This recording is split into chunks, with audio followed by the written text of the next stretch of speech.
Hey guys, Dennis here Alex. Dan.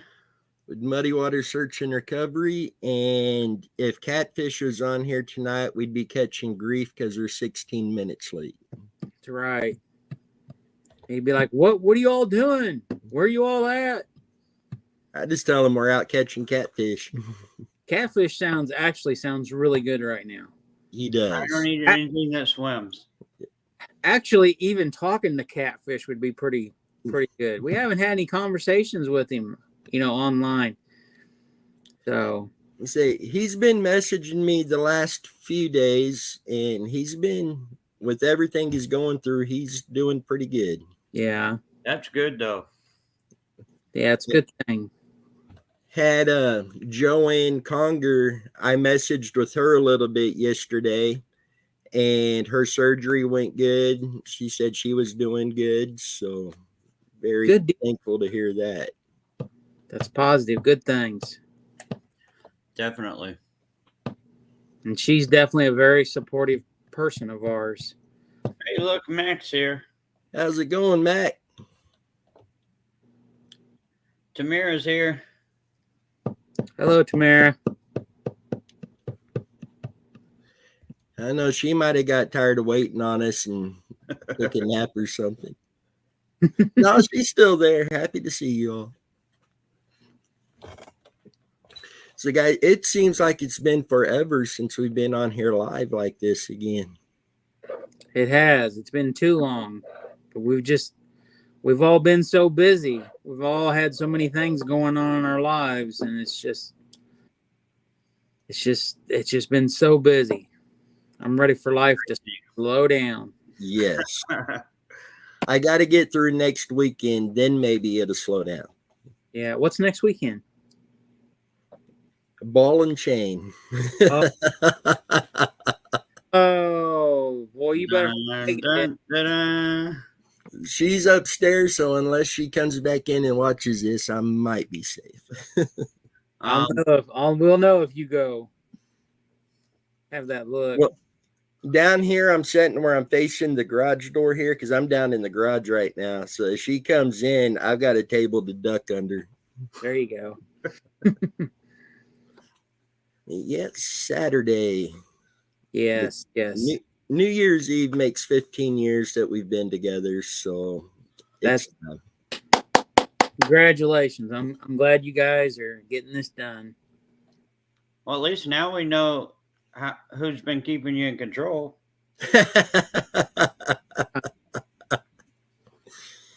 She tries. She tries to keep me grounded. Yeah. And so far, so good. I haven't been in a lot of trouble in the last 15 years, so I guess it's worked. Well,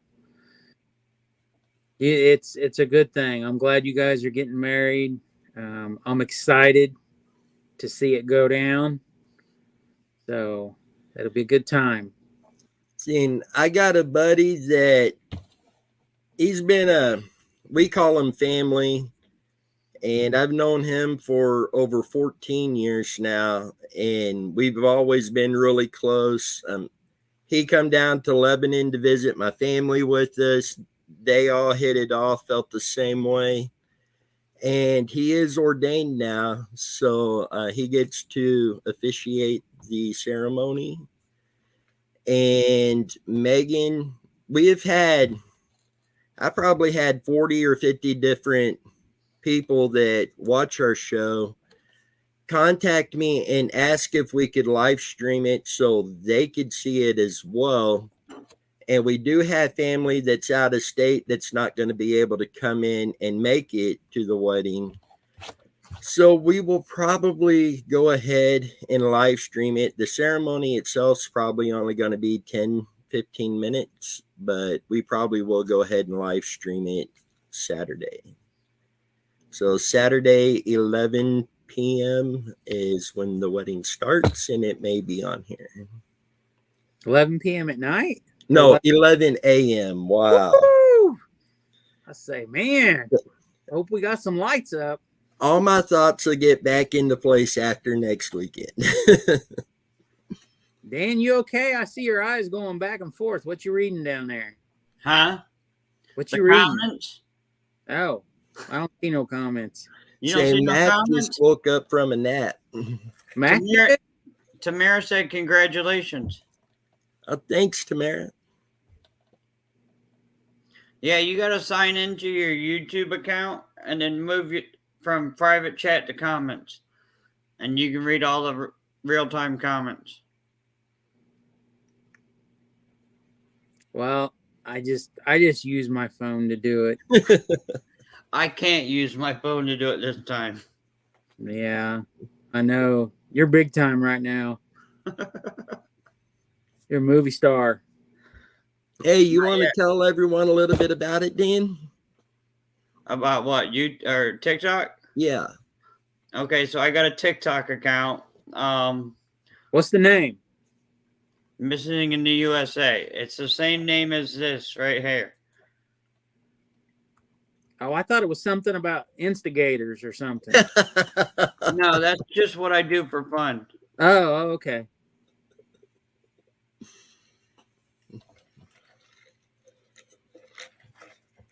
Okay, I just typed hi in the chat. If you pin it, that's the name of my TikTok account. For the past week, I've been covering new missing children's cases on there, and the live streams, from what law enforcement said, from what family members said, were what brought their loved ones home. It was used to help find them. Awesome. 55,000 is people awesome. each time into each live stream. It is hard because you get some trolls. I mean, unbelievable trolls in there. Some people saying some pretty ruthless and heartless Yeah, things, especially when those missing people's families are probably in the. exactly. Friends and family. Yeah, it's terrible. But I mean, I've had law enforcement reach out, dispatchers reach out, very Yeah. appreciative that it went down. So right now, I mean, like both of you, what do you think? Do you think right now there's an increase in children going missing again? Is it? Yep. And why is it? Do you think it's because school started?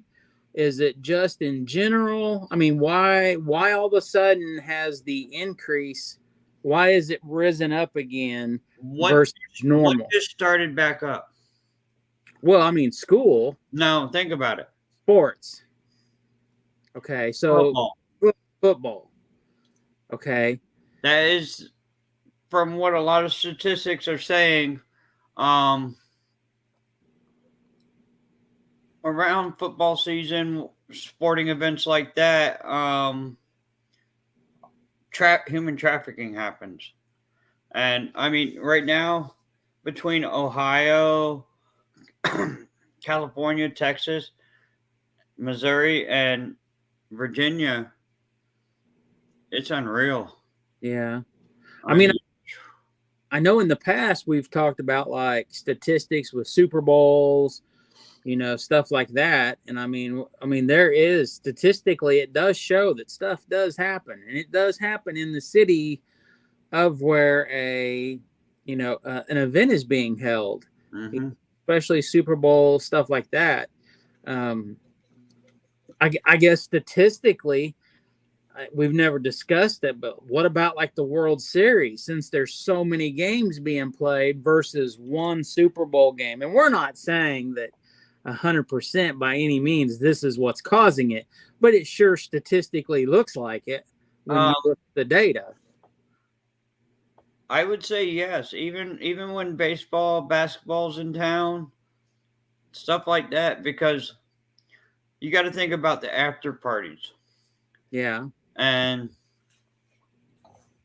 I mean, right now there's been a lot of trafficking busts across the country. But it's not enough. I mean, there's got to be changes in laws. There's got to be changes in procedures, different types of Amber Alerts. Yeah. Because I'll give you an example. The girl that got abducted in New York. I don't know if either one of y'all heard about her. Her name was Charlotte. She got abducted at a campground where her and her family and friends went camping, and she decided to take one more lap around the area, the parking lot where their family was camping at, and a guy snatched her up. Now, thank God the guy wasn't too smart, and he left his fingerprint on a ransom note that he stuck in the family's mailbox, and they were able to link that fingerprint to him. 2 other cases that the people were unalived. I'm so used to saying that. And they were able to find her alive. Yeah. So, I mean, there's an increase, whether it's human trafficking, whether there's been abductions, runaways, there has been an increase. Here in Oklahoma, we had 3 teenagers run away from a group home.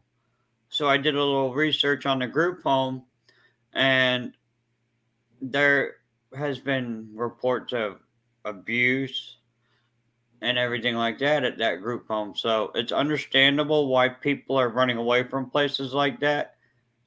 That's why I say there should be laws changed. Backgrounds ran when they hire people for these places, stuff like that. Because, I mean, right now the leading cause of runaways is foster care system. Right now, I know on KBI's website, when you look at the majority of the young people who are 18 and younger that are missing right now, the majority of them seem to be coming out of the Wichita, Kansas area, Sedgwick County. mm-hmm. And, you know, there for a while when I was doing I was trying to do the weekly updates, and I was doing the Missouri Highway Patrol update. I was doing the KBI update, and I was noticing the amount of these kids that were just going missing. So I'm getting on Facebook. I'm looking up these kids' name. And, one thing that I've brought up time and time again with the KBI is and I'm not trying to talk crap on the KBI, but there is absolutely hardly any pictures on the KBI website. Why are they not asking the families for pictures and then they're posting them? I mean, I can tell you why that is, though. Why is that? The ones without pictures aren't coming from family homes. The ones without pictures are coming from group homes, foster care systems, stuff like that. That's why you see an influx, like on Missouri Highway Patrol, National Missing and Exploited Children's Database. That's why you see the influx of children without missing persons pictures or very old pictures. You know what I mean? Yeah. So, the way I look at it is you would think that part of the requirement to be running a foster care system is to always have current and updated photos. That way, if the child does run away or goes missing, they have a photo. There has to be, they have to have some type of ID, records of ID with pictures, something in their systems in these homes. They just can't show up with a piece of paper and be like, oh, my name's, Jane Doe, and this is how old I am, and I think this is my birthday, and this is my social security number. I mean, come on, they've got to have more information than that. And let's be honest. I would say that, let's say 7 to 10 kids from the age of 14 to 18 probably all have Facebook, TikTok, something. Why is KBI not looking up these names and trying to see if they have books to get pictures? Because that's where I was kind of going with this. Is I was looking up these kids' name, and I'm like, okay, well, this kid's missing on this date, and this kid's missing on this date, and this kid's missing on this date. Surely these kids all weren't hanging out together. And sure enough, I could go on Facebook and I could find these kids. And sure enough, 2 days ago, there was a picture of this kid hanging out with this other kid. And then I noticed that that kid's name was the same as one of the other kids that was missing. Mm-hmm. Like, where is the ball getting dropped? Is it not enough manpower? You know, what is the overriding issue of not having any pictures to represent a name? Because it does no good. It's like, and I'm not saying this to make it sound like this, but it's like, okay, well, here's a name. You go look and see if you can figure out who they are. You put the effort in. No, it shouldn't be that way. That information should be there. And that's where I applaud Missouri Highway Patrol, because Missouri Highway Patrol, I would say more cases than not, for sure, all have pictures. And sometimes they have multiple pictures. And of course, we know that Missouri Highway Patrol goes way into more detail on cases. You know? And like with Oklahoma, how is theirs? What is Oklahoma's site? Like, you know, like the Missouri Highway Patrol or the KBF? There's pictures. But what is the site that you would go to look at in Oklahoma? They have the Oklahoma Missing Persons Clearinghouse. They have OSBI, which is Oklahoma Bureau of Investigations. Okay. And they also refer you to National Missing and Exploited Children's Database. But out of reality, Oklahoma Highway Patrol, hands down, they don't play around. I mean, when a child goes missing, within minutes, I'd say no more than 30 minutes, they have a flyer done and posted on Twitter. Yeah. Nice. And then you'll hear within, like, I keep in contact with Brian from Oklahoma Metro Search and Rescue. And I monitor his page, because if their Highway Patrol hasn't updated their flyers yet, he's already got it updated. Yeah. I have sent him multiple cases that needed to be a flyer made or something, because it wasn't done in the Highway Patrol. But Oklahoma Highway Patrol don't play. Yeah. They're on the ball when it comes to that. I remember we had, and this has been quite a while back, this past year, we had somebody reach out and said, you all need to look into South Dakota and the missing people in South Dakota, because they were trying to say that the people that had been gone missing this past year or the year last year, that the majority of them who went missing were all UFO witnesses. That those people had called in basically reporting that they had seen previous UFO encounters, whether it was sight in the sky, abductions, whatever. And I did a video on it. I mean, I spent a little time looking into it, and, you know, I posted, you know, that year's missing people. And if I remember right, I think every single person had a picture, you know. I mean, they don't leave it for you to go try to find what these people look like. Now, I did do some digging here. Watch out.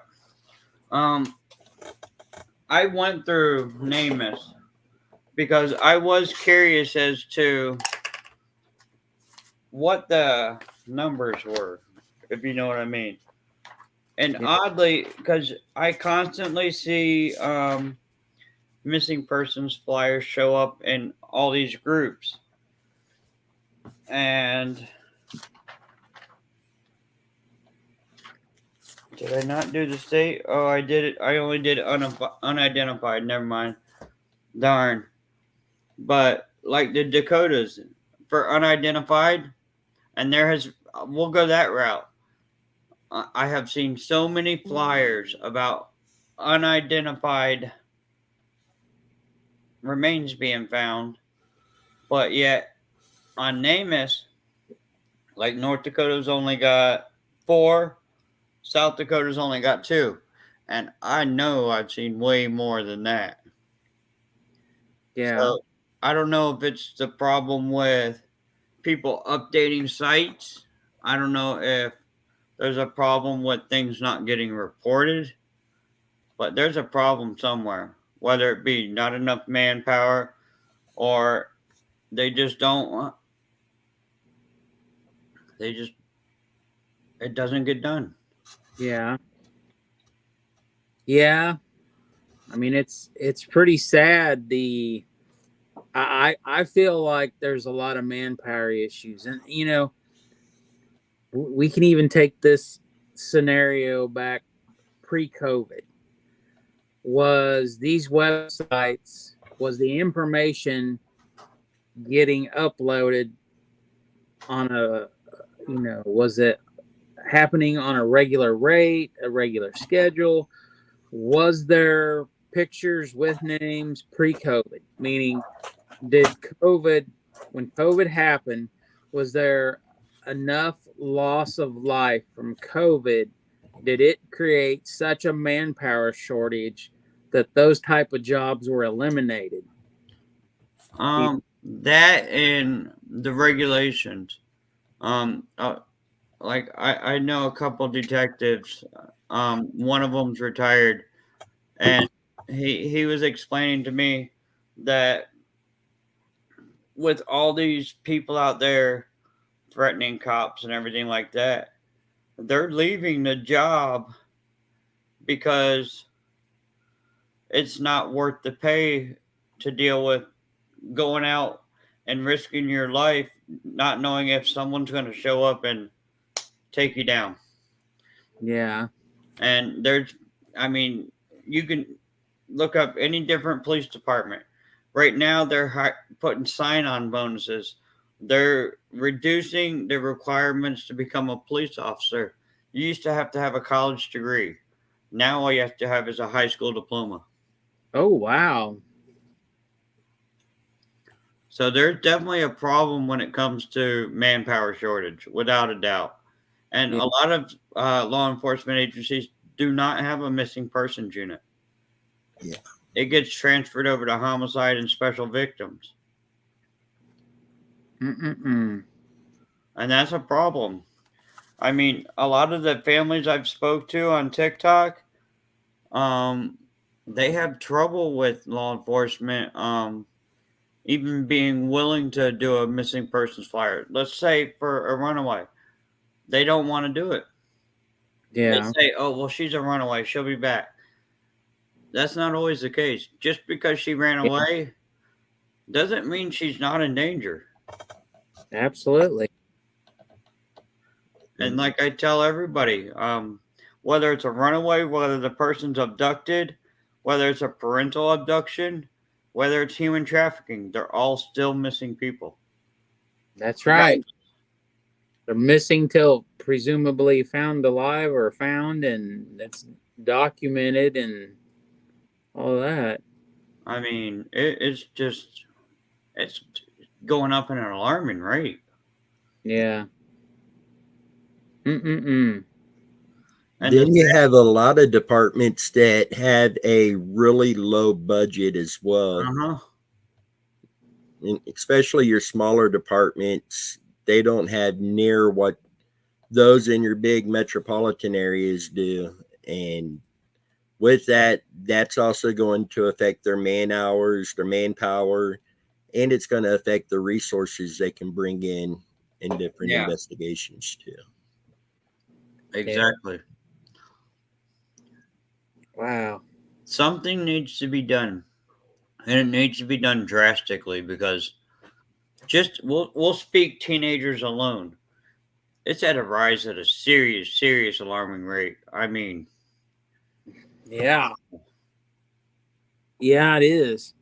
And I discussed this with Dennis in the past. Why in the world does the news not get on there and High say, priority. do what? High priority. Yeah.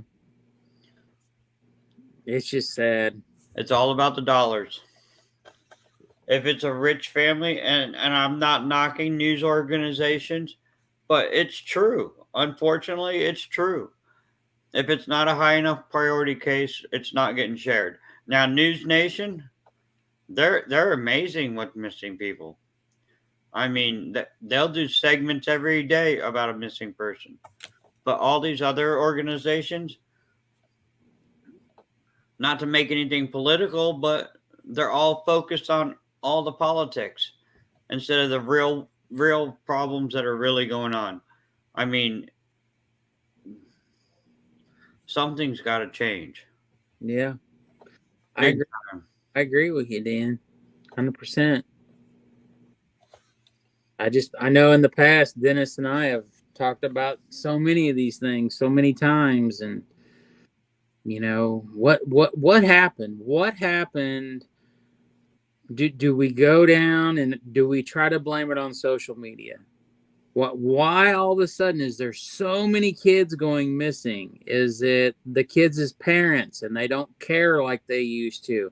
Because kids today, I feel like today's kids, I'm not saying all of them by any means, but too many times, too many kids as parents are their friends. They're not their parents. They're not doing their parental job of guidance and protection with love and teaching and trying to become, what's the word? Members of society that, I can't remember the word I'm trying to think of. But I just think there's too many parents these days that are just their kids as friends. They're not their parents. Exactly.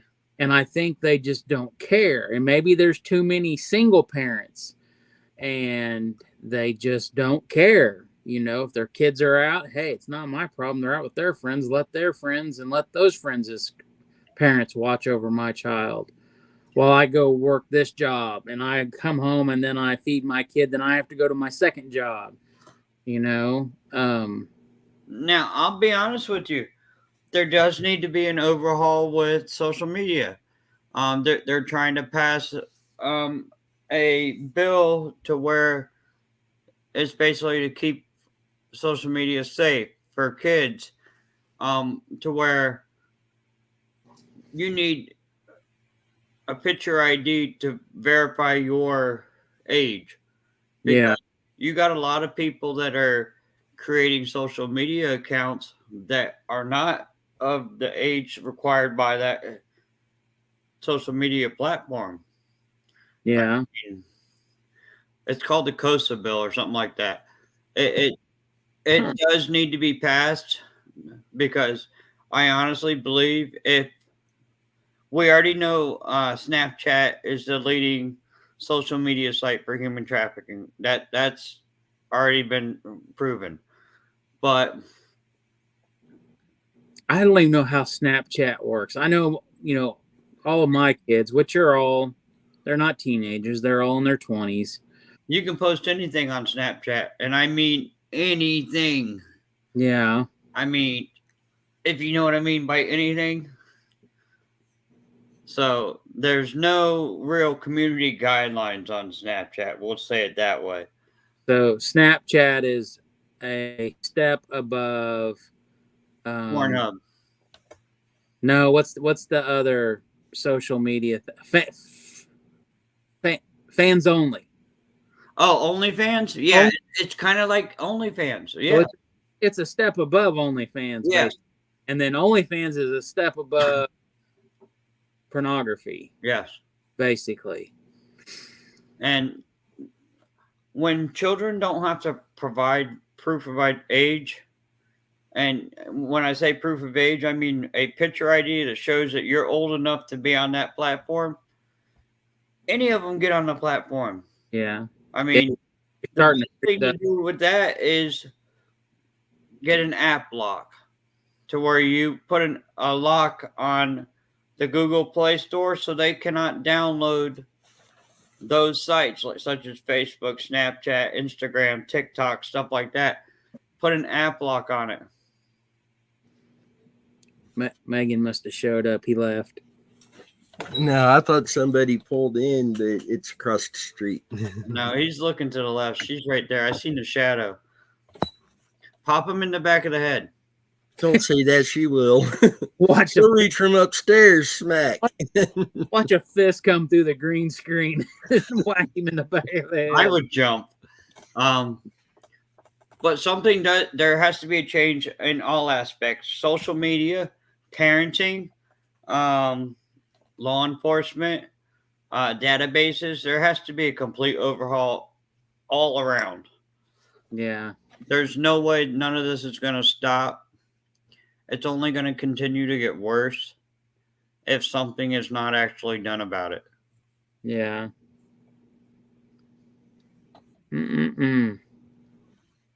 Like what we do, we use our platforms to bring awareness to it.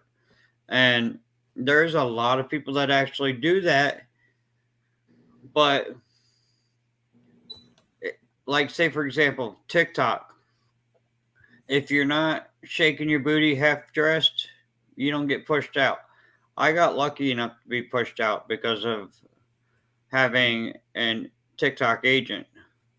But see, I thought the only way on TikTok you got anywhere was just by the wording in your hashtags.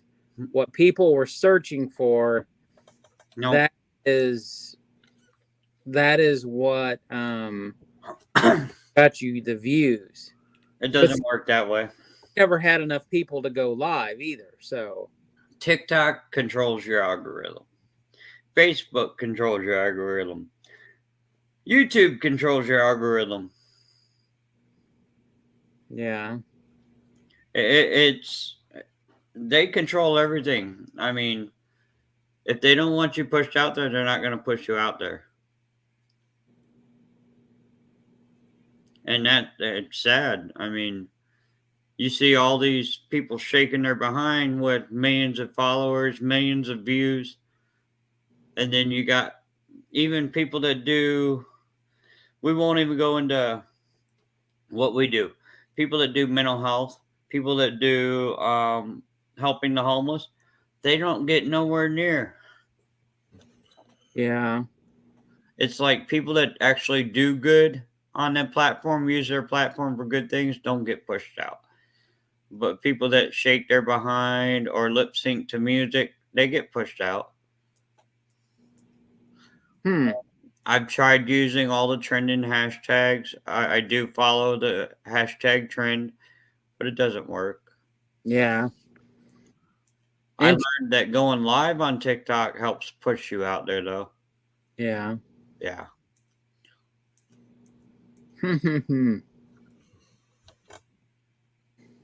That's just crazy.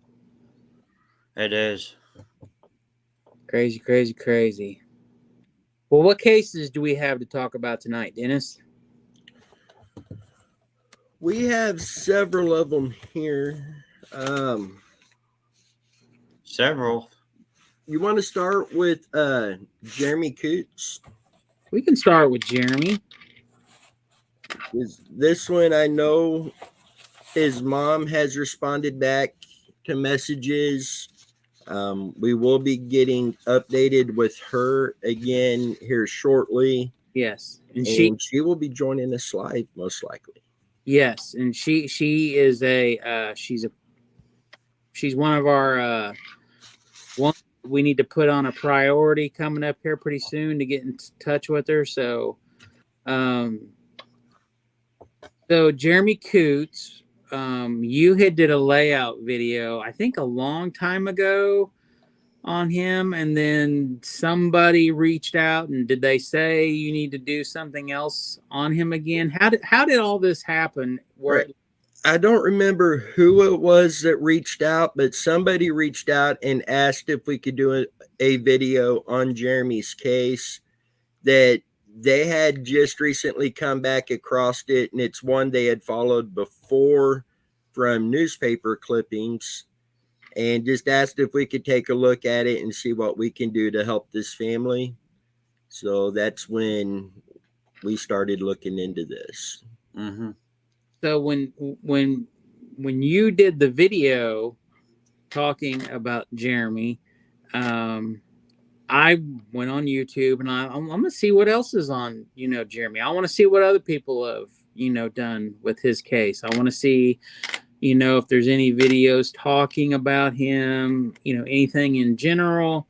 So I went on YouTube and I started watching videos, and then I came across Jeremy's mother. And Jeremy's mother was talking all about his case, and she had wrote a book about Jeremy and what happened. And I thought, oh wow, well, I need to see if I can find a copy of this book,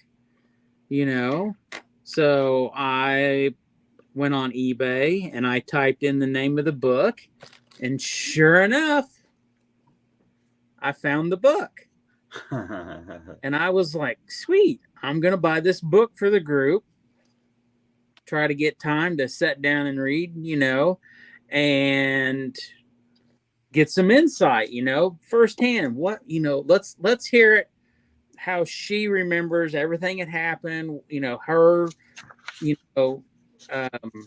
the details of everything about Jeremy from the day he was born to the unfortunate time that, Jeremy disappeared. So I bought the book on eBay, and lo and behold, it was Jeremy's mother who was the one selling the book.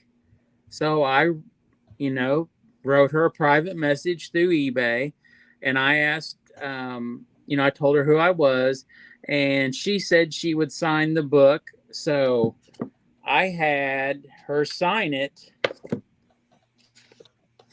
and she signed it, to us, Muddy Waters, and that is a picture of her. So she signed it, and a short time later, I got a message from her, and, we talked back and forth, and I had her, reach out to Dennis,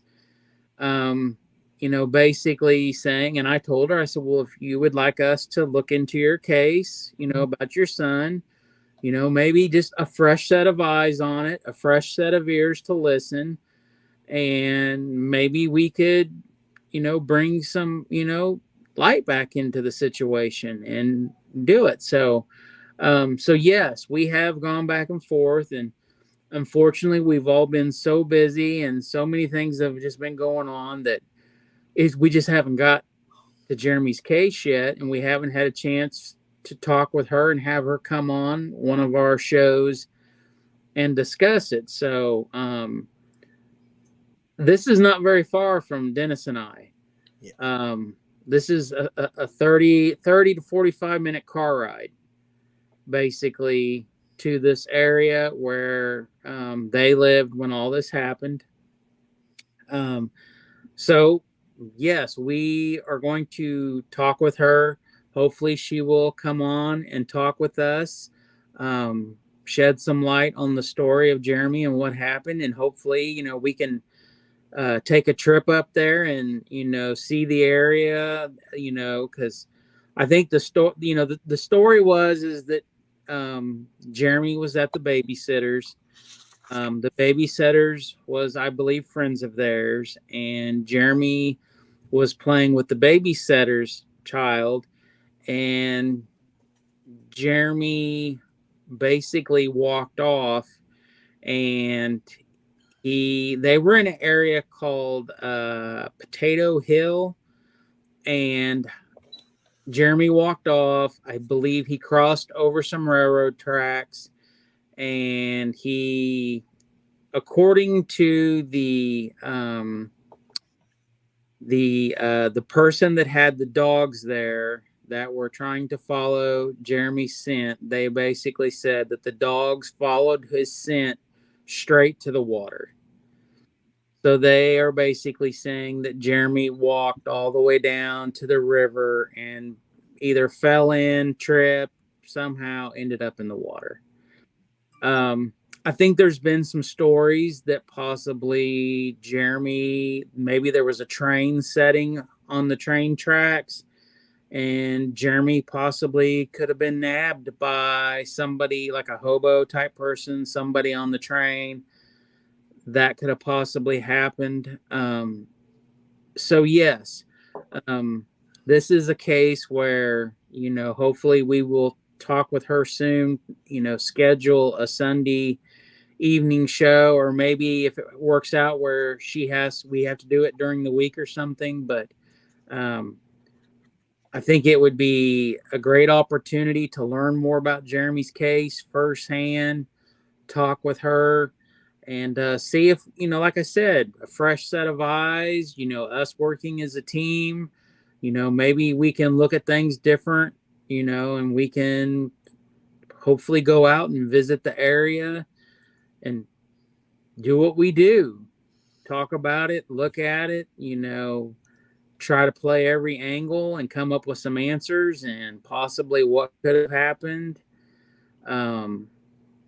And see, I do know that she did give DNA samples.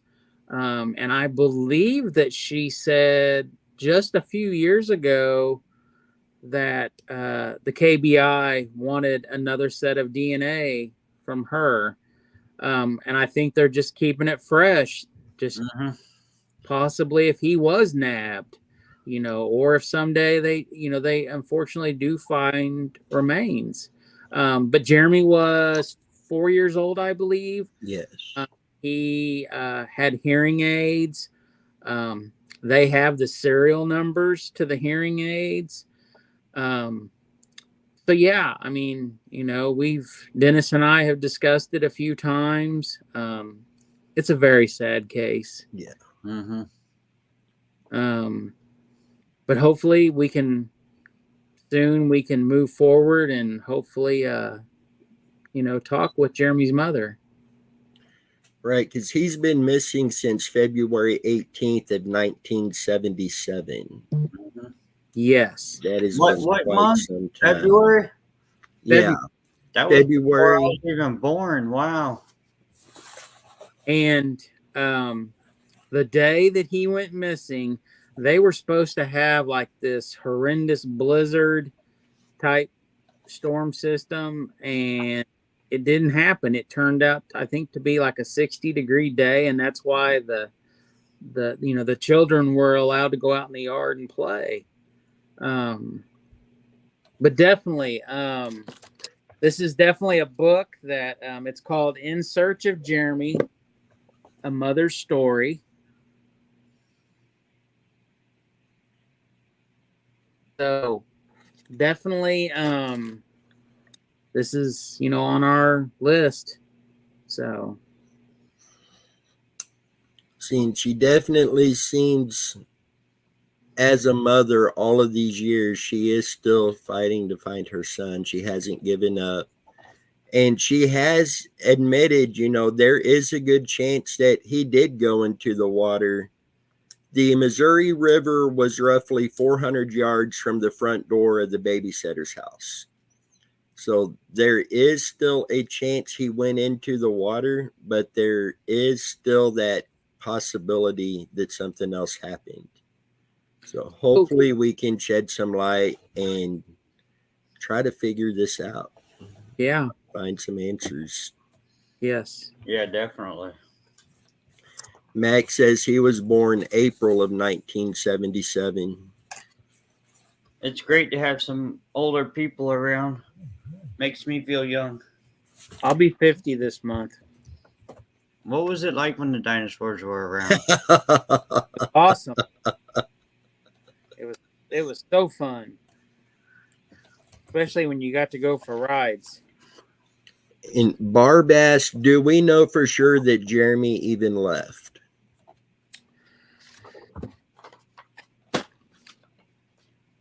All we can go by is the dog's tracks his scent to the water. That's But right. he obviously left the house, whether it be willingly or unwillingly. He definitely left the house because they would not have tracked his scent to the water if he wasn't in the house. Now, whether something happened in the house and he was drugged that way, that's a whole nother story. It's Yeah. possible. And, I believe from what I've read in the book a little bit and some stuff I've read online that the babysitter and Jeremy's mother were friends.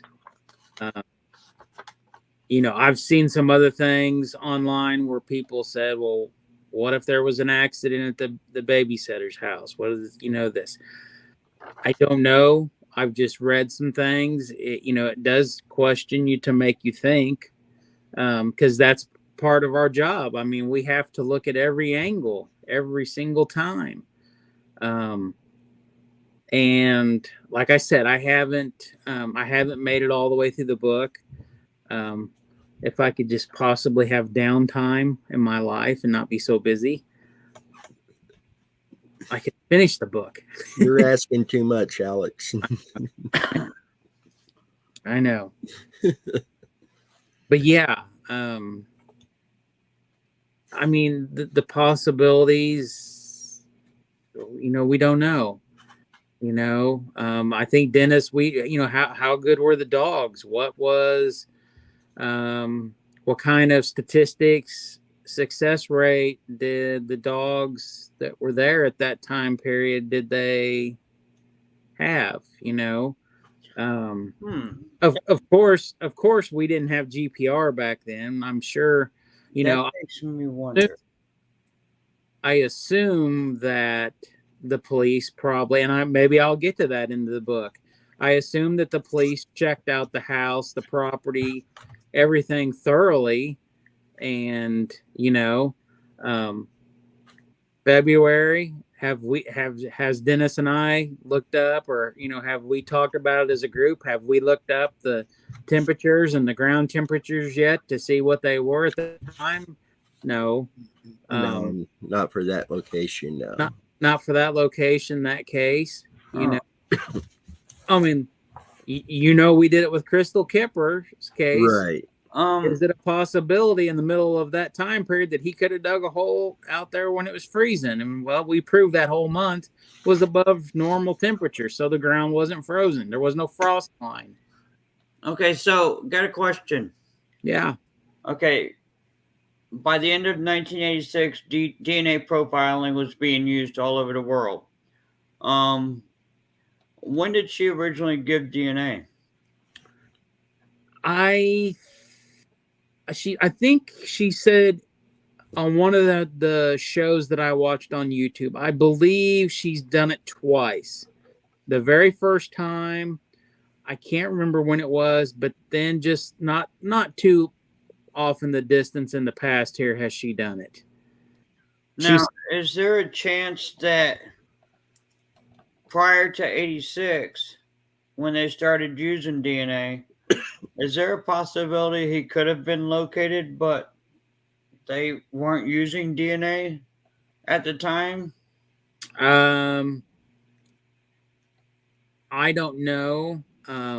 Like I said, I don't know that information because I haven't made it through the book all the way to know every little detail. If there's something in there where she says yes, and the middle of the 80s, they found a small child's remains, and they tested it, and it was not Jeremy. I haven't got to anything like that yet, and I haven't seen anything online on any videos that said, yeah, back in, Kansas, at that time period, they, at this location, they found the child's remains, on the bank of the river. I haven't seen nothing like that. Now, see, the DNA Center says with the introduction of DNA testing in the late 70s and early 80s, scientists saw a potential for testing for identification. I don't know.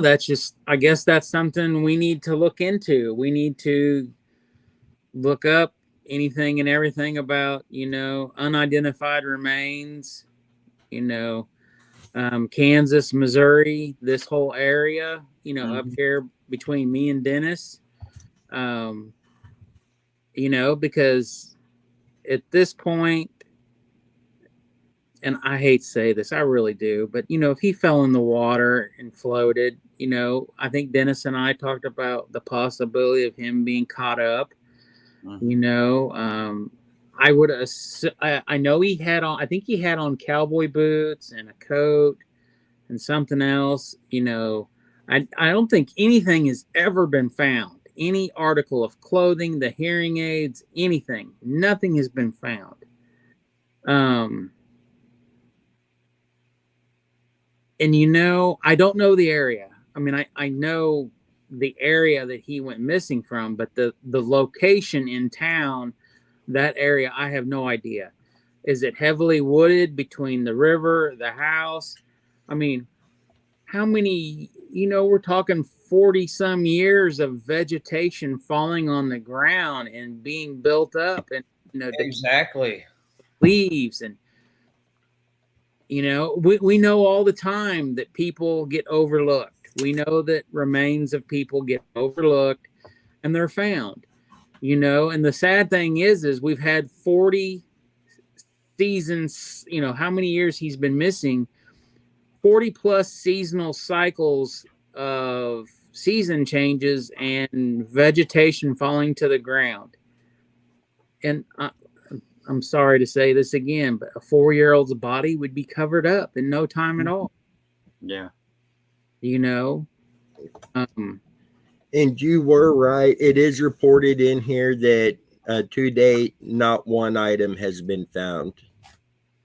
So definitely, you would think that the dogs, if he was laying somewhere, you would think that the dogs would have found him.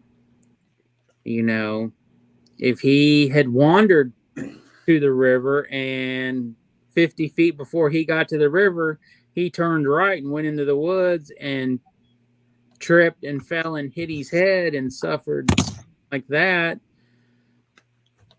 Now, I do have a new theory. What's that? What if someone had their vehicle parked at the river? Well, I think that is, I don't know if there's the road. We need to physically see the area. Yeah. We don't know. I know supposedly there's a railroad track, but I don't know if he crossed over the railroad track to get to the river, or the railroad track was the opposite side of the house. I just know that there was some type of discussion made. What if somebody snatched him? They saw him walking. What if they snatched him? Mm-hmm. See, they did report finding a child's footprint down by the train tracks. Did is they? What made her start looking towards that Now, direction. Is that on the other side of the river, or is that on this side of the river? The same side that the babysitter lived on. Okay. I don't know if in this book the address where he went missing is in there. I haven't come across that yet. So, and I know in this book there's a section, I believe, with pictures. Let me see.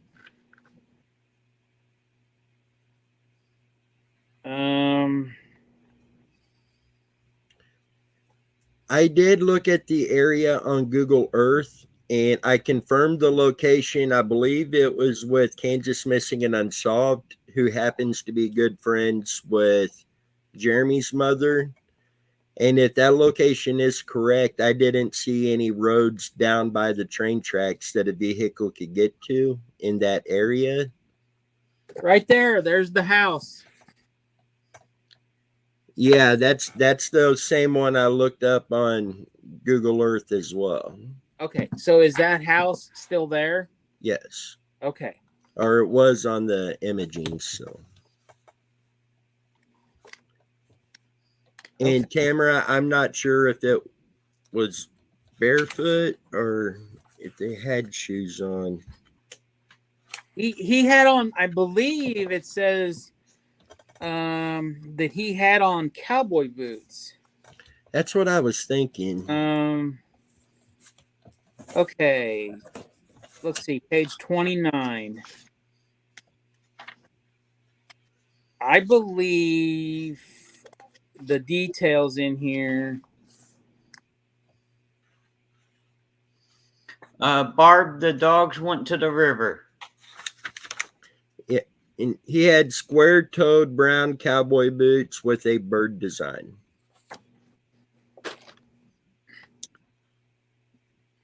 You know, once again, you know, if he was on land somewhere, he has little boots. I mean, I have a 4. My granddaughter is 4. I know how big her feet are. A couple seasons of heavy leaves falling, this stuff would be covered up. You know. And they done a 5-day search. They brought a special air scent dog search and rescue team from Florida in to do the search for him, but they didn't find, other than the trail that led them to the Missouri River, they didn't find anything. Wait a second. So you said they brought an air scent dog? Yes. So that's a step higher than a tracker dog. A tracker dog catches scent on the ground. Right. So an air scent would catch it if he went across the river, went in the river. It would catch it anywhere it went. So that makes you wonder if, in fact, somebody did snatch him up in a car. I think in this book, and I could be wrong, but I think in this book there was some talk about the dog kept wanting to come back to the house because of the scent, and that the guy kept telling the dog, no, you're going the wrong way, you need to go the other way, and the dog would turn around and go the other way because the dog kept thinking that he was at the house, like the dog was catching the scent and it just kept being drawn back to the house, but the dog was confused. I have to go back and find that. Or maybe it was on a video. I'll have to go back and try to find that part. Now that kind of makes you think, if it's an air scent tracking dog, it tracked it all the way to the river and then wanted to try to track it back, which is consistent of the freshest scent going the opposite direction. Right. I don't know. I mean, I'll be honest, I didn't know there was a difference. I'm going to ask Brian about how them types of dogs works, because he does work with them types of dogs. And that would be interesting. Yeah. No.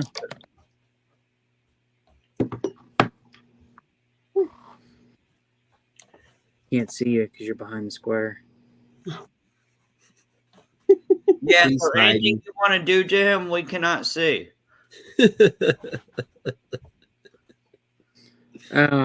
You know, that comment earlier about Megan's fist coming out of the green screen and slapping me beside the head, this could really happen over on your end. You threw me for a loop. I'm not used to the green. Yeah. I had to swap computers at the last second. And the other computer started acting up again, so he can't use the blue screen. So he switched computers, and now it's working fine.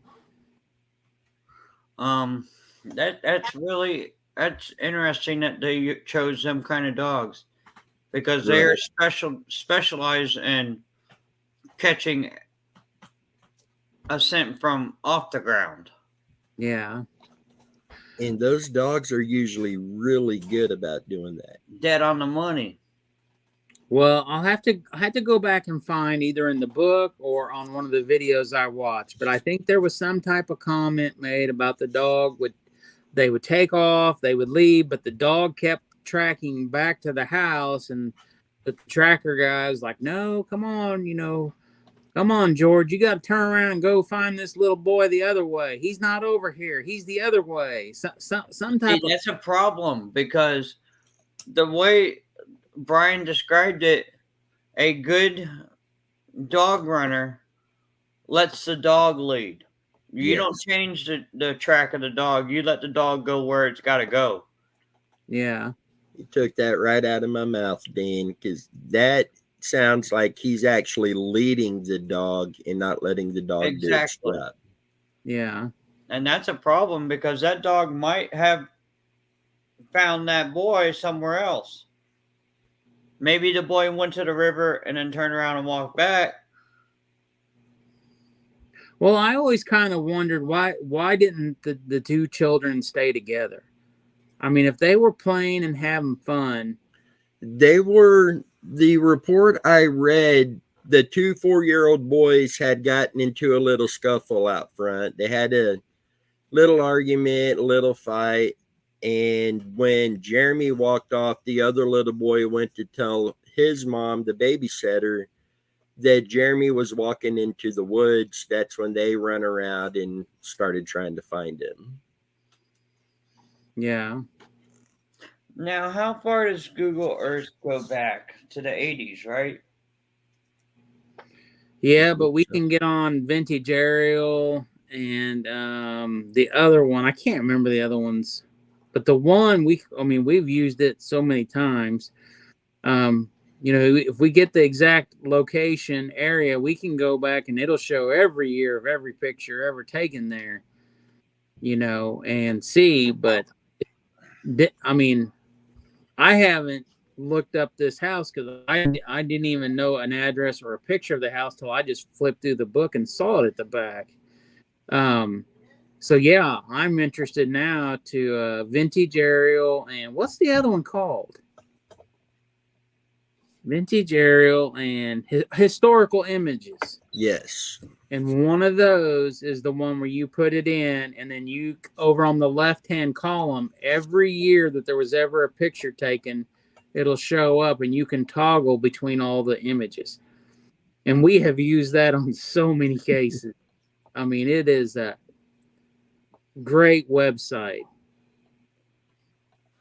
So, yeah, I need to see where that house is at, on Google Maps. That way I can go to the websites, find it, and, look at the images and stuff. Right. So, Yeah. I'll get that found again and get the coordinates to that sent over to you. yeah. And Dennis, I think we need to make a trip out there. Yes. We physically need to go walk that area, and maybe we'll get lucky and whoever lives in the house now will be like, yeah, you can go walk in the woods and look, and maybe we'll have to start on that case where we start working on permissions, and see where it gets us. So because this actually isn't very far from one of the locations that Megan, Chrissy, and I went out and searched for Billy and Mary Black. Only a mile or two from where we done a search on them. yeah. And I mean, we can lead into Zeta Gordon's case, right? Another Atchison case, and it's been a crazy week. It really has. Yes. I have learned that I have acquaintances who one of my good friends, his brother went to school with the Gordon children. And he told me some stuff. And him and I are, we're going to have another conversation about it. But he's the younger brother of one of my friends. And this week we had somebody reach out to us about Zeta Gordon's case. And they had mentioned that they had, they went to school with the Gordon children.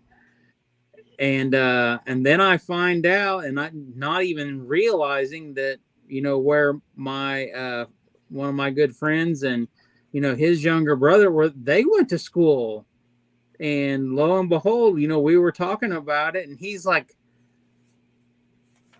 my brother was in school with them when this happened. So,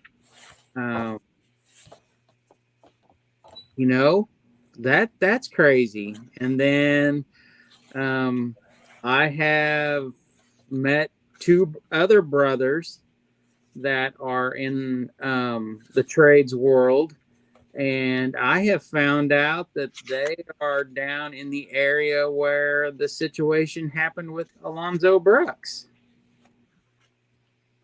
and they know all the people that were supposedly accused of being involved in that whole area. So it was kind of a crazy this past week was kind of crazy. So, but yeah, I think the information that came in about Zeta's case, once again, I think that's another one of those situations where, some stuff was mentioned, and I think we need to get on that website and we need to look at this area that was mentioned and toggle through the images and see if we notice anything odd that was mentioned. Mm-hmm. So, it's crazy how much some internet websites are so helpful to people, not just for browsing or buying stuff, but, who would have ever thought that an aerial image site would be used by people looking for missing people to look at something that possibly could have happened?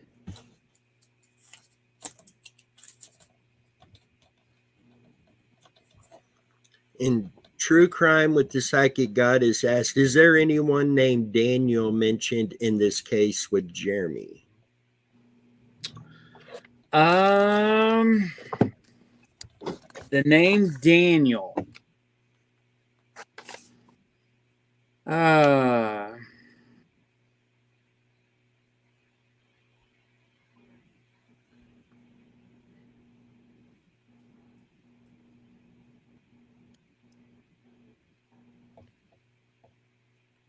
I would have to go back and look. Hold on, let me look right here. And real quick, Barb, Billy, and Mary Black have been missing since September 12th of 2009.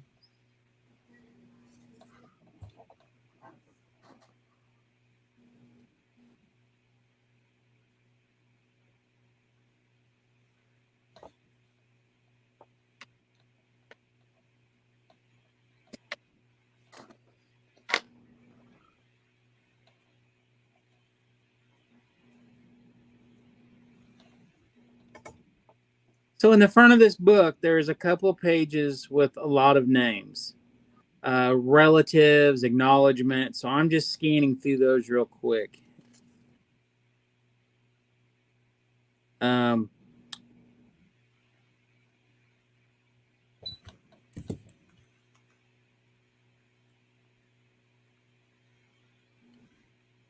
Just not a Daniel. I haven't seen the name Daniel. That doesn't mean that throughout the book there won't be the name Daniel wrote.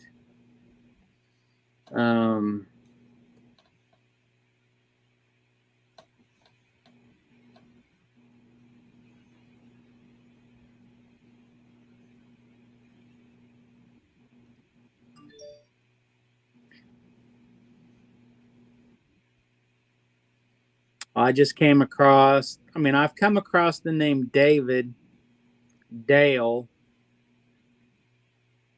Danny, two different Dannies that she had mentioned.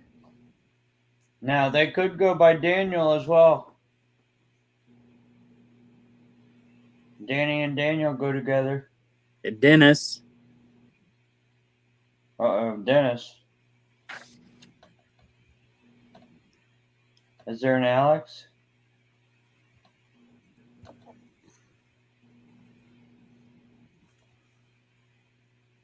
Sometimes it can be a relative or someone close, but sometimes it could be a suspect. I mean,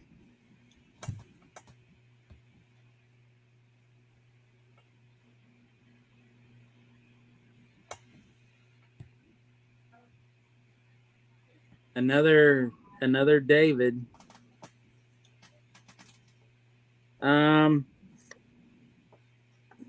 I'll have to get back into the reading and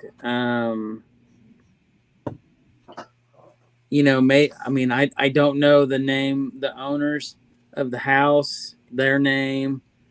I'll just have to get into it and see. But she said Daniel, right? Daniel, Dan, Danny. Okay. What was the message at the bottom? It said something sidetracked.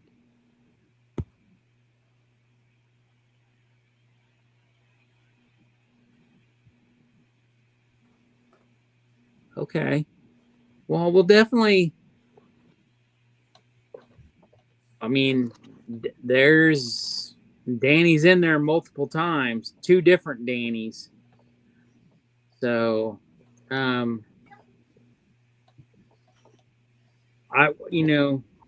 like I said, I need to get through this book. I got to make time to read it, front to back.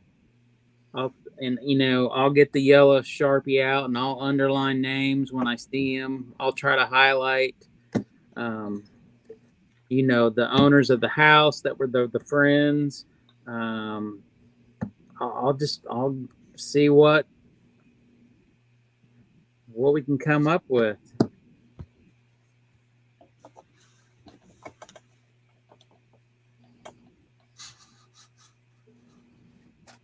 Well, thank you, True Crime. It's much appreciated, for sure.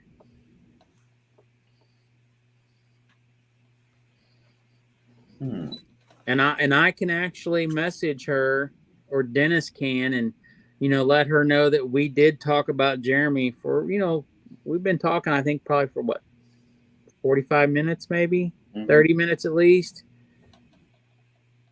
Yes, I did get the book on eBay, and the seller was Jeremy's mother. And here, I'll show you guys a picture of the book again. In Search of Jeremy, A Mother's Story.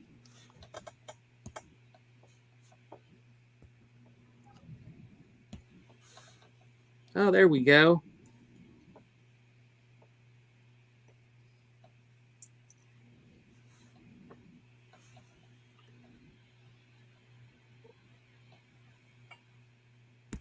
And here, if you guys can. Woo! Hey, Dennis, I kind of like it this way. Let's leave it this way.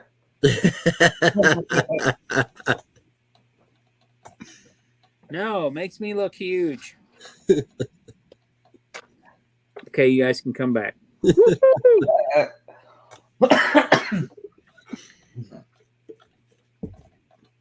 But yeah, whew. What a there, whoa, it's way too bright. Turn it down, turn it down, turn it down. That's whoa. Easy now, Instigate. Oh, you moved it to the front.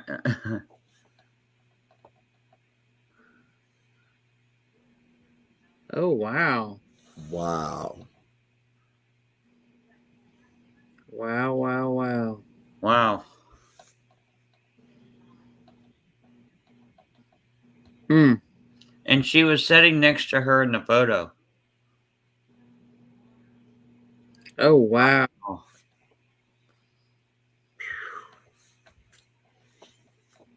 My word.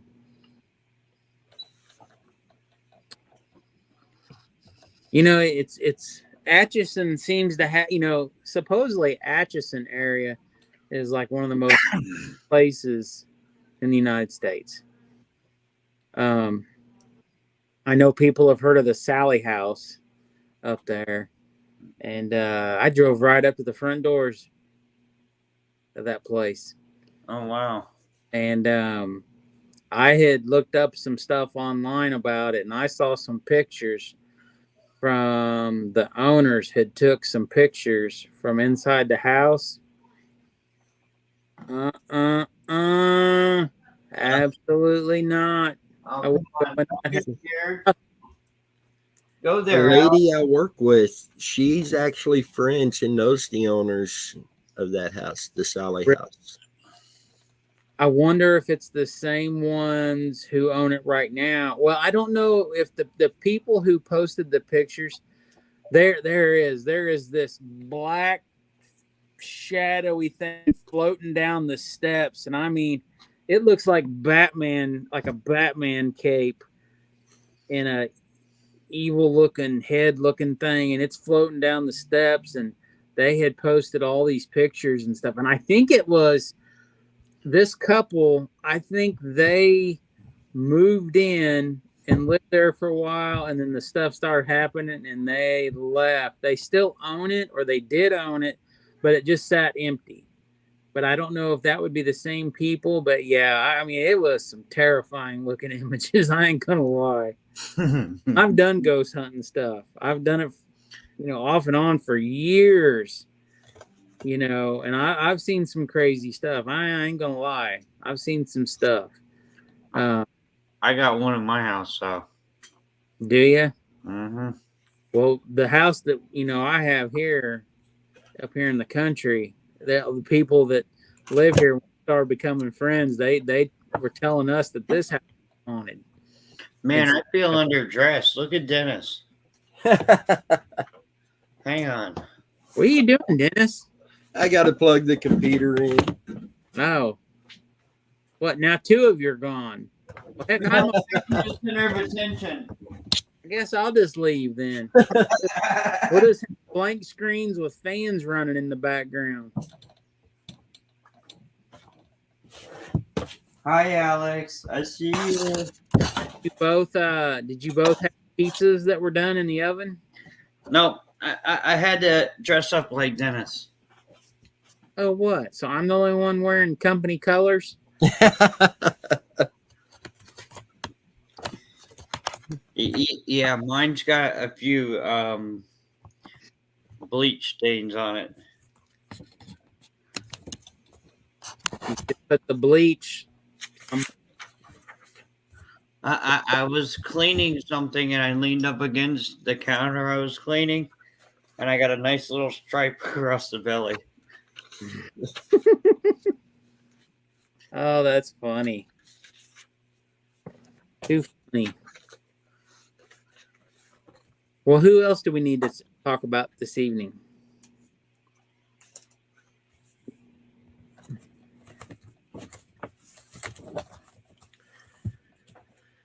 Here's one that I know Dan has done a lot of work on.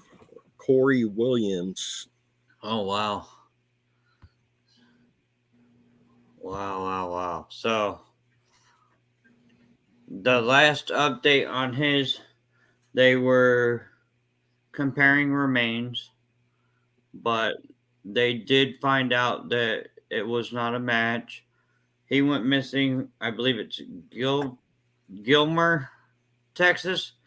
Yeah. His car was found sitting on the side of a road that the location that the car was found, the land right in front of where the car was found was owned by a firefighter. Supposedly a search was conducted out there, but they never search the lake that was, I want to say, 100 yards from where the car was. They never put a boat in the water to search the lake right there.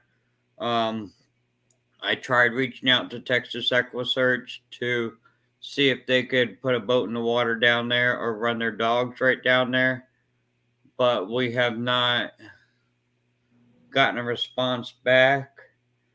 But the story about the case is he went missing.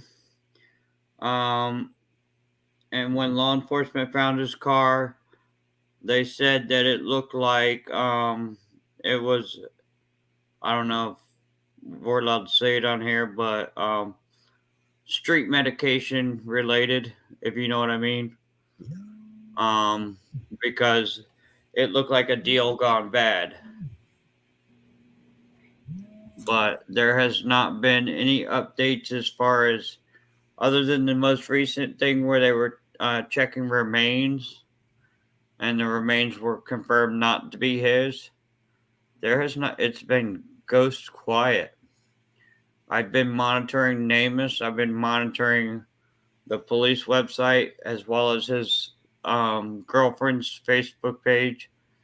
I did run a background check on both of them to see if maybe there was a relationship problem and he just wanted to get out and move somewhere else. But the last phone's ringing. Mine. What? But the last residence was somewhere in Kansas, and I did find that to be weird. So I did ask the girlfriend if she knew anything about a Kansas address, and she did say that was one of their previous addresses. It was in Kansas City, I believe it was.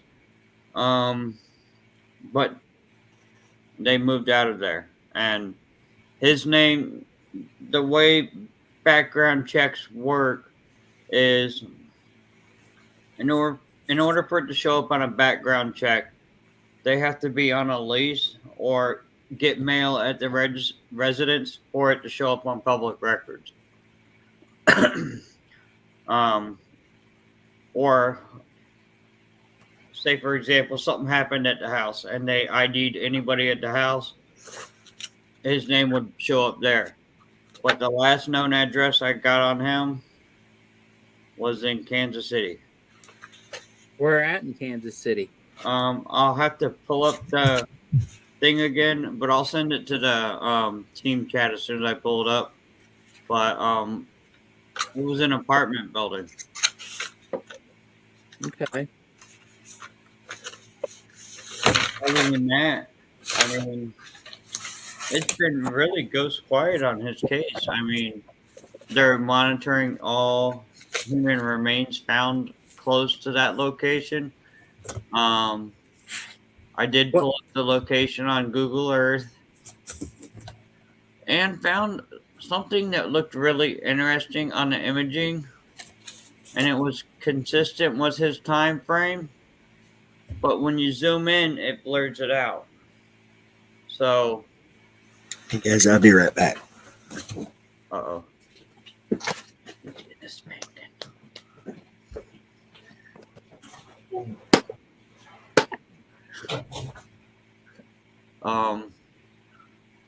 But I tried reaching out to Texas Actual Search, but I do have a new friend that does this stuff. They have a private investigator.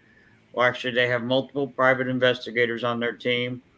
They have search dogs, and they're able to get drones in the air and helicopters in the air. They work with law enforcement as well. So I'm going to ask her if she could run a dog. I'm going to give her the address, see if she can run a dog. Yeah. Because my personal belief is I think he's in the lake. Yeah. Sorry, something just came across on my phone. I can't text, when I get text messages, I can't click on them or it kicks me out of how we're doing the show. So I just have to read them real quick before they disappear. Right. Barb. Barb, which Barb? Hang on. Let me respond to Barb real quick. Which Barb? Barb. Barb? Yeah, Barb. All right. Have you heard of anyone that has been missing from Longview, Texas? No.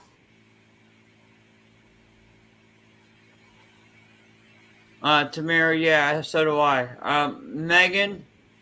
Mac, yes, that's probably what happened. Megan found out what he said about earlier. We may have a new missing persons case if he don't come back. Well, I just saw some people I know forwarded a message about a friend of theirs is dad's missing or something, and I posted on there for them to get a hold of us. Mhm. It's out of Kansas City, Kansas, Right. and said they've been gone since October 3rd. Barb, how do I say this without here? Can you? How do I say this without bashing law enforcement? Let's just put it this way. The searches that they said they did was a 5 mile radius. Now, for those who don't know, 5 mile radius is not that far of a search. It is a small search area. They did not use dogs. They did not put no boats in the water. All they did was a ground search. Boots on the ground, walking around. The way, you know what? Who cares if I bash them? Okay. So the way it's been working lately is if they're drug related, crime related, or runaways, they're not top priority. Yeah. And I hate to say that, but it's the facts. 100% facts. I believe that missing people are not a top priority. Mm, I believe, I mean, murders, um, I believe stuff like that stuff all comes above. And I mean, yeah, of course, somebody being murdered and killed is important. And Hey, Alex, do I? Alex, What? when we see them starting to come in, let's hide out of the screen. Okay. I just believe that I just don't think missing people get the stuff they should, the recognition, the airtime, you know, and it was like my comment I made earlier. I just don't understand why there's not been situations where people have been like, hey, people, talk to your kids. The statistics are rising as, teenagers are going missing at an alarming rate. Have talks with your kids. Be proactive about. Okay, let me read this real quick. This is true crime. Okay. It's not bashing law enforcement. They are human and people do fall short. It could have. Come on, stay still, chat. Okay, guys, stop typing. The chat's going away. I can't post it. All right. It could have been done better. They claim Ellen Greenberg, who was stabbed 20 times, committed unalivement. Self-inflicted. 20 times. Yeah, I mean, yeah, I don't buy that she took herself out. Tamara, they should treat missing people cases the same as any criminal case. Yes, they should.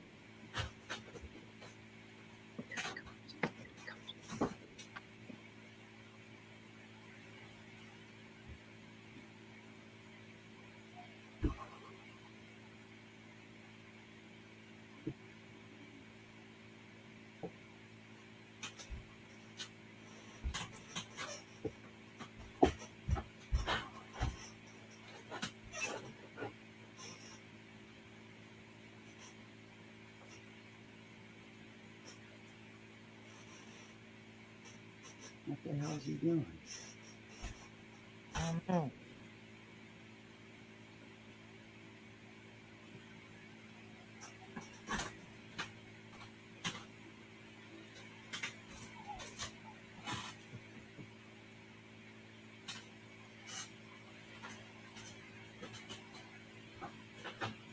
Right.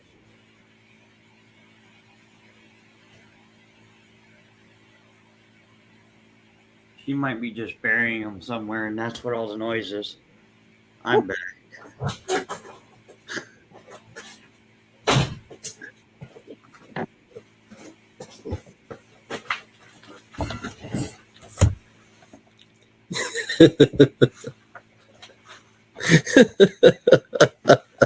Where'd you been? Oh, that was my mom calling. I had to make sure everything was all right. And she called twice. And Did you? not like her to call Okay, this late. so back to that. Okay, Barb said sounds like they didn't care about what happened to him. Yes, Barb, that is pretty much it. Mac, I hear Athens Creek. I'm near Athens, Georgia. True crime. True crime says they. There you go.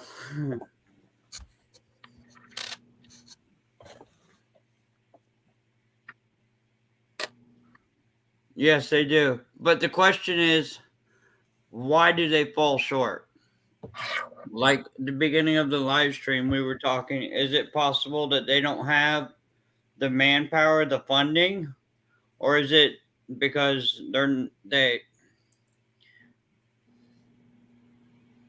they just don't prioritize missing people?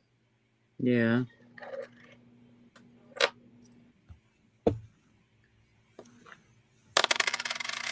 We were about to open a missing persons case on you, Dennis. Just to be I thought maybe he ran up the street to Casey's to pick up a pizza or something.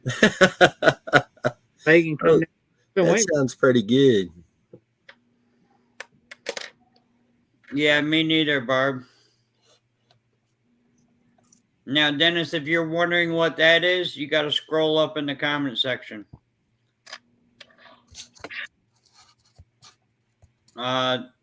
True crime with psychic. She said it.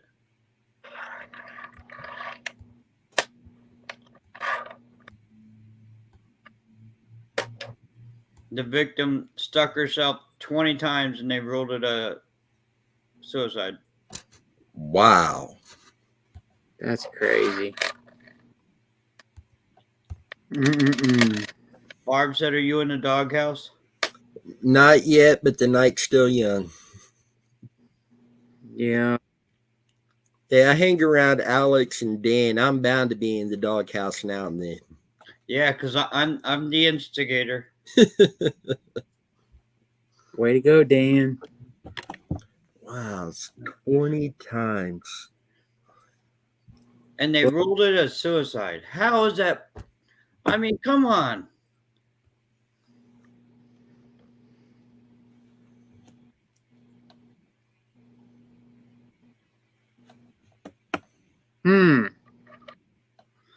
See that true crime, that happens a lot, believe it or not. People with dollars, they have their hands in some law enforcement's pockets, if you know what I mean.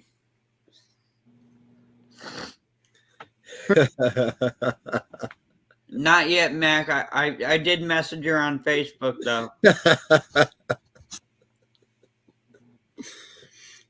As long as I show up Saturday, it'll all be good. We'll be at the to make sure you show up.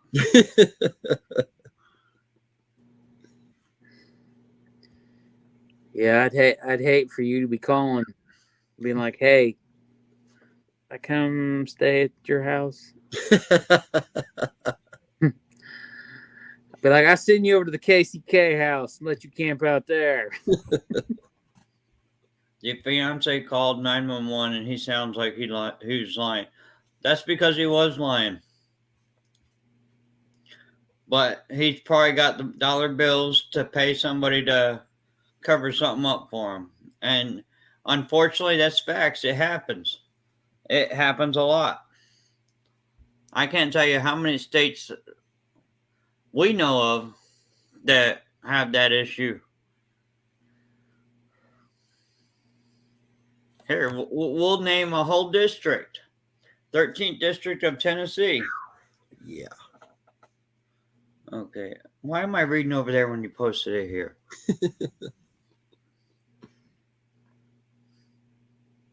You Wow.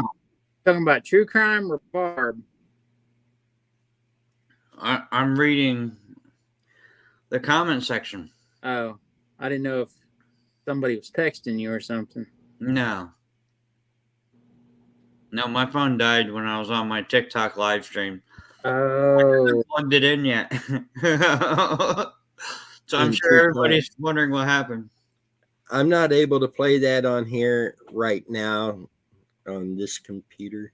I don't know how to. This is actually Megan's computer, and I know nothing about this computer except I touch the screen and go. I know one True about that. crime. Has any YouTuber played the video just to protect the platform?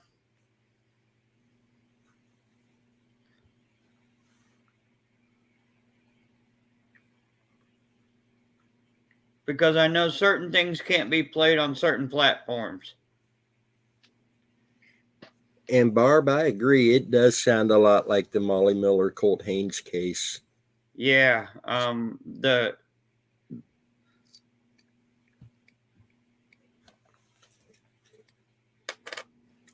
Oh, so it has been played on YouTube? Okay. That way they can't get us in any trouble.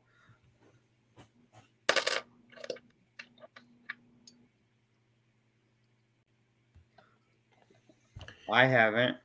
Ponytail, I haven't heard anything about that. That's interesting.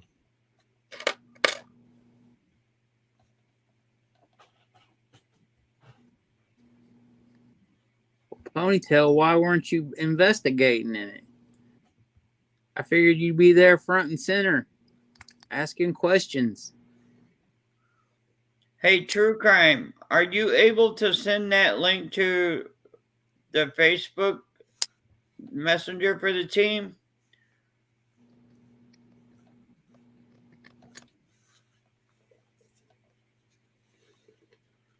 I know it's not one of our cases, but I kind of want to hear this 911 call now. Yeah.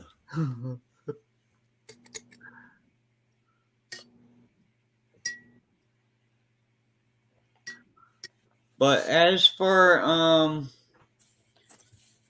Corey, it's all up in the air right now. A search needs to be done. Yeah, it's better to post it on Facebook Messenger. That way Facebook can't flag it if it's inappropriate. A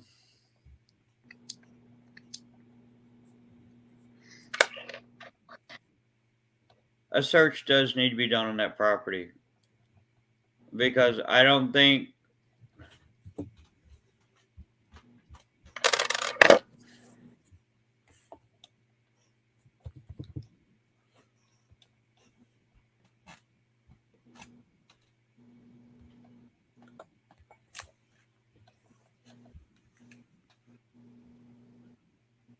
Do you have it recorded like on something that you can send it, or is it a YouTube link?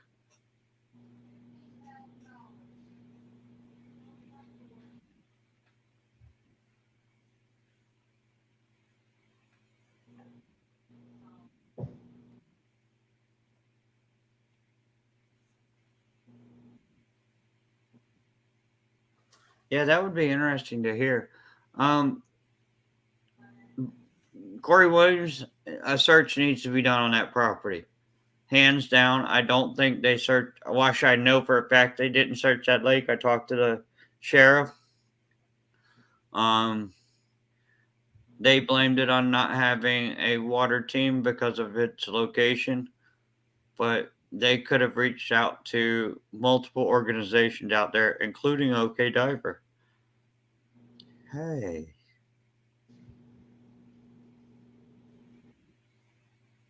I wonder. And you know we recommend OK Diver. I wonder. I'll message him and I'll send him the location. I don't know the property owner's name. I know he used to be a firefighter, and I don't think it would be hard to get permission.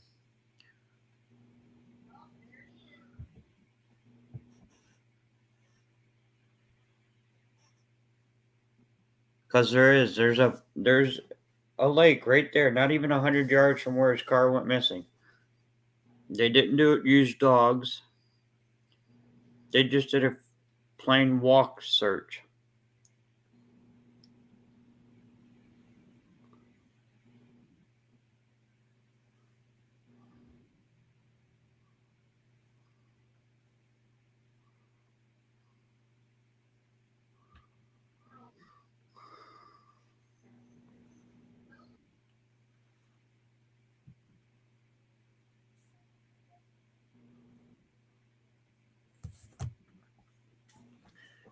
Okay, there's the link to the Facebook page that you could send a message over on with the link.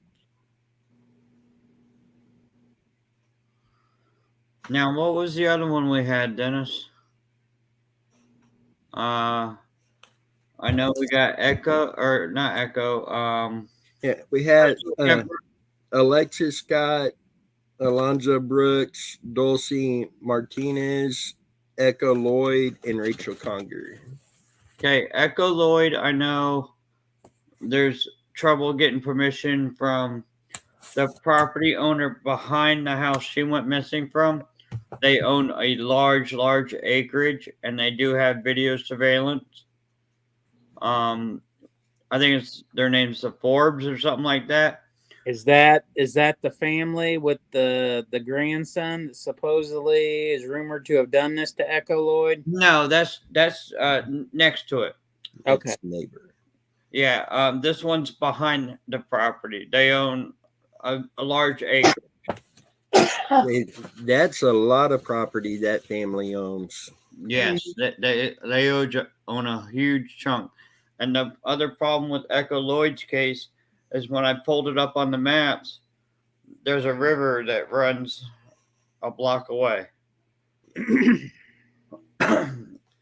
Now, correct me if I'm wrong, but her case isn't actually classified as missing anymore, is it? Hers is. There was another case that was classified something else. Okay. It is one of our cases, though. Yes. That was classified something else. I'll know as soon as I see the name. It was transferred over to homicide.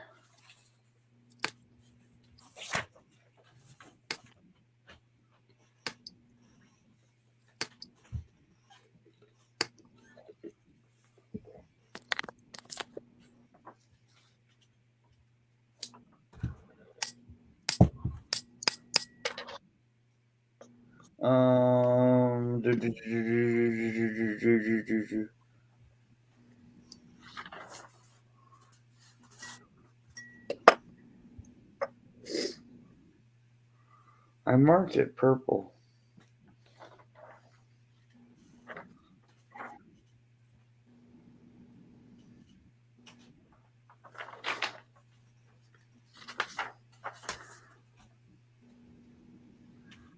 Oh, maybe I didn't mark it purple yet.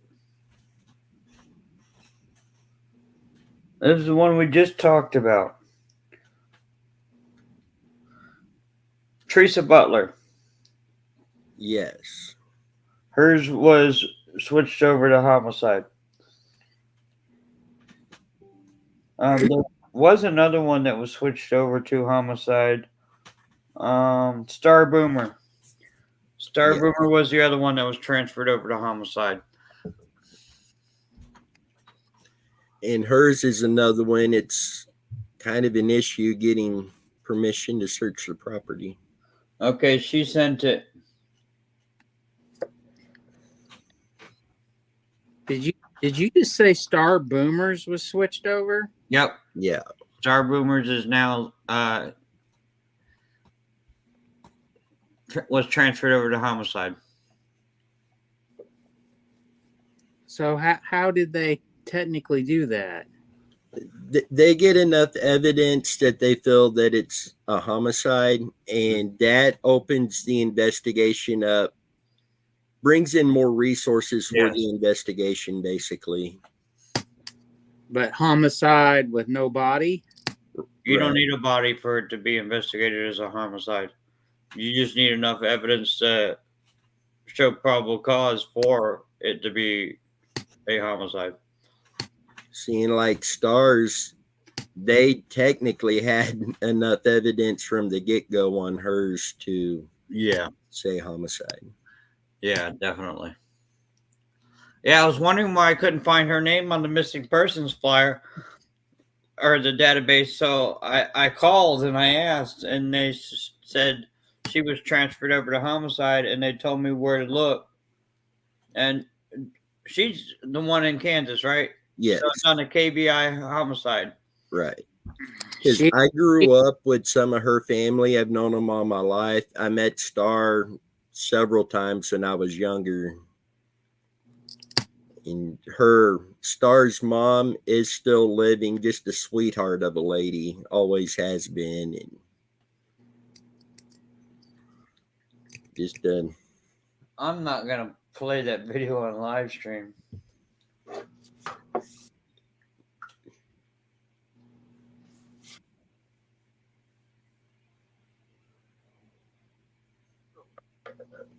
That's up to Dennis.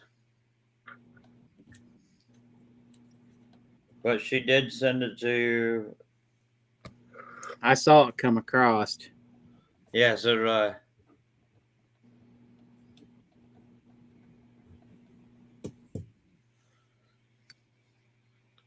Wow, Ponytail, that's crazy.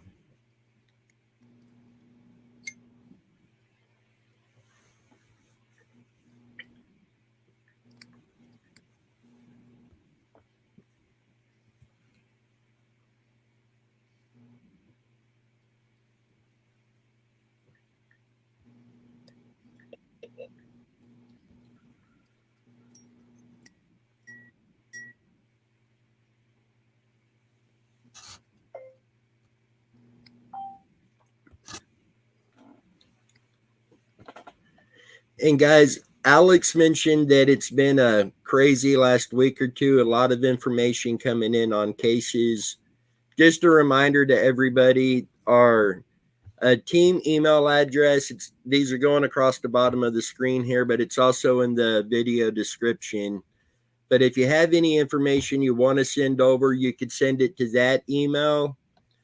The P.O. box, if you want to remain absolutely anonymous, you can send it to the P.O. Box 93, Camden Point, Missouri 64018. You can call and text the number.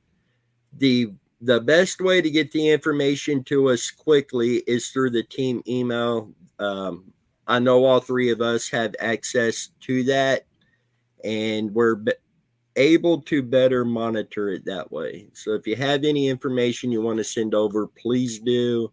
If you have another case you want us to look at, please send that as well.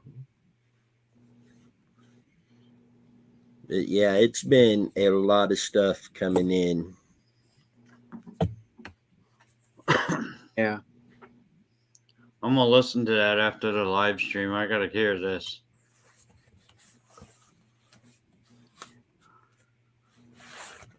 It's a 2-minute clip.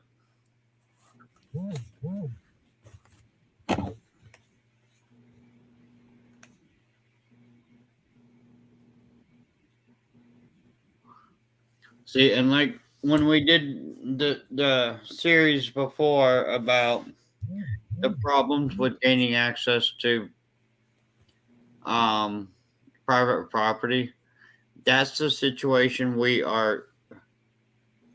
Yeah, Susan Morphew was found unalive, unfortunately.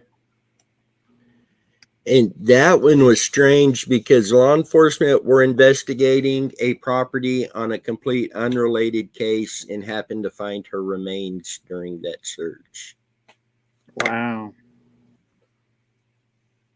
And here's a kicker. I don't know if y'all heard this, but per a statement from the husband, he said Susan's connected to another missing persons case.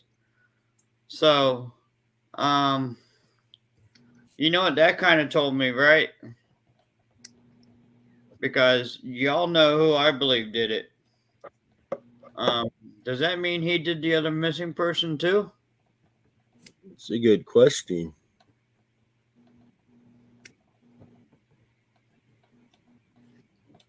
Yeah. It's going to be interesting to see if somebody gets picked up in the coming days. Yep. Right now, they're waiting for toxicology reports to see if in fact he did use his tranquilizer gun. Oh, If it comes back positive that he used they're also checking his vehicle data, his cell phone data. But if all of that comes back consistent to where she was located at, they're going to charge him again. And especially if the toxicology comes back with the tranquilizer dart fluid in her bones. Right.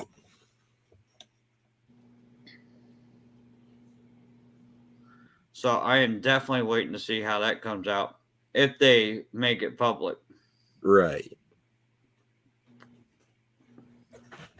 And I think if they do pick somebody up, I think it will be public. I just think the charges, they might put a gag on until after the charges, the trial, the whole works. I kind of look for a gag order on this one. Yeah, they don't want a tainted jury.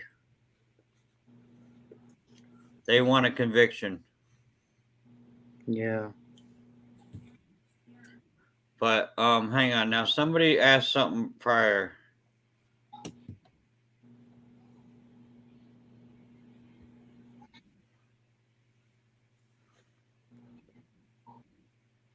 Oh no, someone was just responding.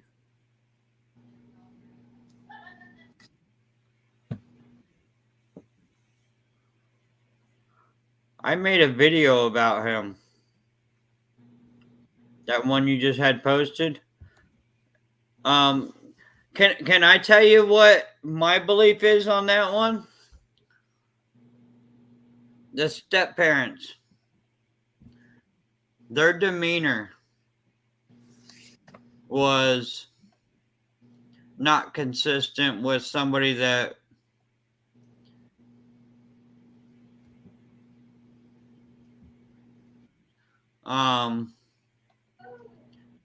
was concerned about him being missing.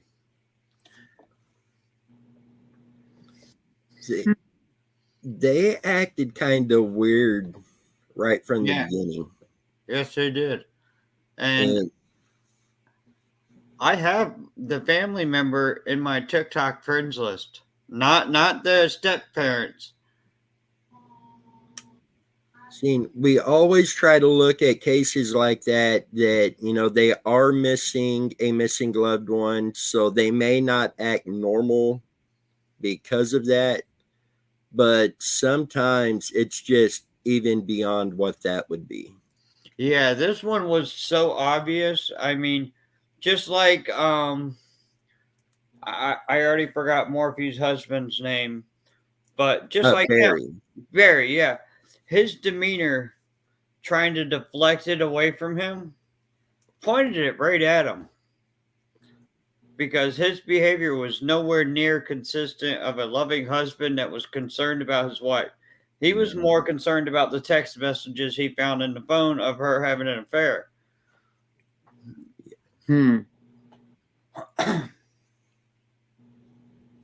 Yes. Yes, and they were able to track her location only so far. And then either the phone died or she disposed of the phone. But yeah. Now, I believe AWP did end up going there, Mm-hmm. And I think they done a search in a lake there, sonar search. Yeah. But And nothing came about it. right. Was that the stepmom that was in that video, the AWP I video? believe so. Because she acted a little off. Yeah. I Even mean, the this- news conference video, it was like she was nervous, like she was afraid she was going to get caught for something. Hmm. You can tell people's demeanor. I mean, it's easy to read a person just by their body language, by the way they speak. I mean, I won't get into details on certain people, but y'all know the person I'm talking about. He made a few nice comments today. Let's put it that way. You instigator, Dan, antagonizer. That's what we're gonna put on your new T-shirt. Yes, you can. See, if I wasn't such a nice guy, I would have already posted a recording. But I'm too nice of a guy.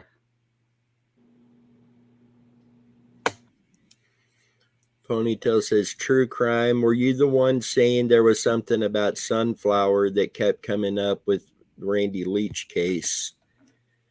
I can't remember if it was true crime or if it was another person that I don't want to say their name because I'm not sure if they want it known that they do that. But I want to say it was true crime. I thought it was. I could be wrong too, but I thought it was. Because that really rung a bell because of Sunflower Lake, I believe it is, or Sunflower Park there in DeSoto.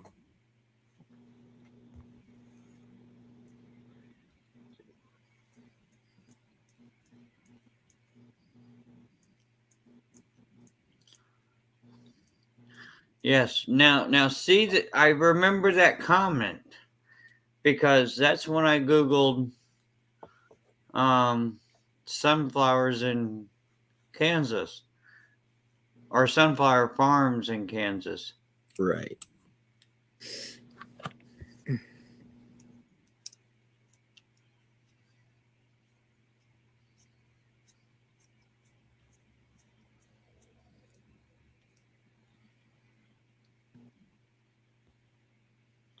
And Randy Leach, that is another one we will have to do a live feed on before long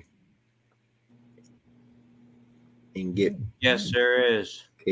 a discussion going on it again. There is so many things named sunflower and That's all across the state too. yes. And it doesn't even have to have a name. Like I'll give you an example. What true crime does? It doesn't have to be a name. It could be anything. It could be the name, the actual flower, a scent. Am I right? True crime?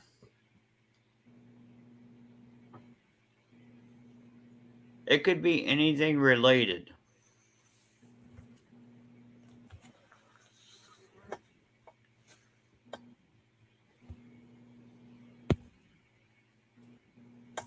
Yes, exactly, Dan.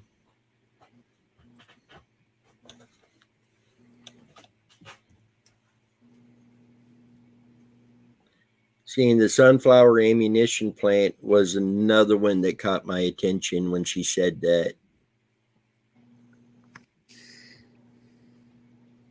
Is that still working?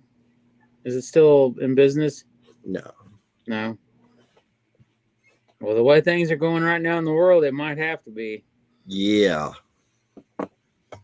Unfortunately, yes. With that, you guys know we do try to keep most of the politics stuff off here, but our thoughts and prayers definitely go out to the people of Israel and the innocent people on both sides of this thing. I mean, violence to this extent is pointless. There's no winners in the end, but it happens anyway. It does.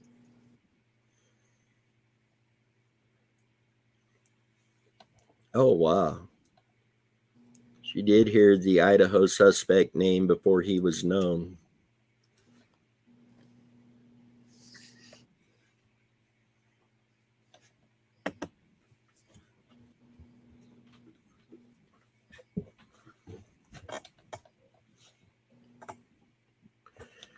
Then Crystal Kipper, that name come up earlier. We will be going out and doing another search on the property. We've already been on once.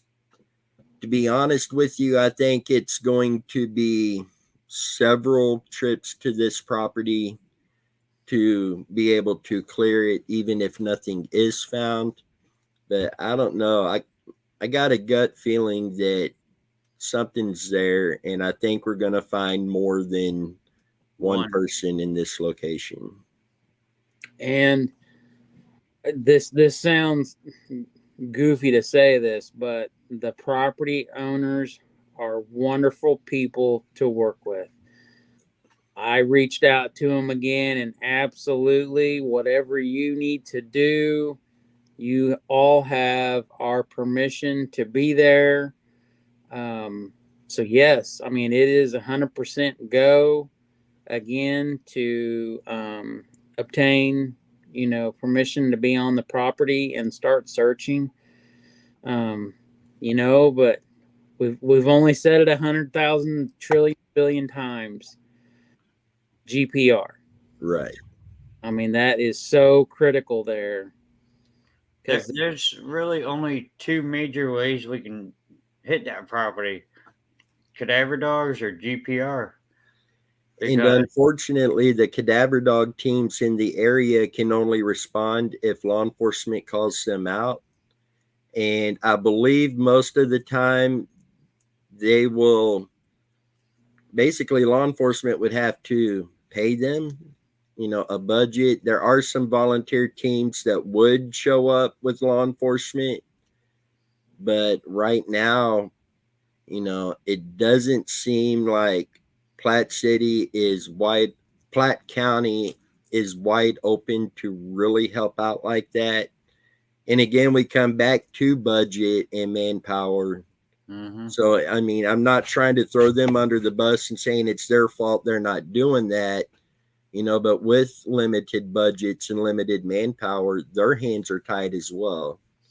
If this would have been like the Kansas City Police Department, they've got a bigger budget, more manpower than what Platte County does. So there could have been more that could possibly get done. But in this situation, I've spoken with at least 24 cadaver dog teams across the United States, and every one of them will only respond if law enforcement call them out. Mm-hmm. And that's the sad part. I mean, you know what? I'm gonna ask that team that I've been talking to that deals with human trafficking that does have cadaver dog team, and see if they need to work with law enforcement, because she already said she don't care what state it's in. I'll see if they do it, and they do it pro bono, free. We'll see. Get in touch with them, Dan, and ask them if if we can make a donation to them, if we can provide lodging, food, etc. I mean, that would be a blessing to be able to bring them there. Yeah, because like Dennis was saying, the amount of missing women that went missing, the time frame that Mr. Williams did what he did is through the roof. Yeah. And how close they were in reference to his apartment, as well as the location where Crystal was. I mean, there's a lot of cases. I think last I counted was 20 something. Yeah, 22, I believe it was. Yeah, Plus definitely. pistols. We definitely need that. We definitely need 2 new German Shepherd puppies and start training them so we have our own dogs. I would love to have a cadaver dog.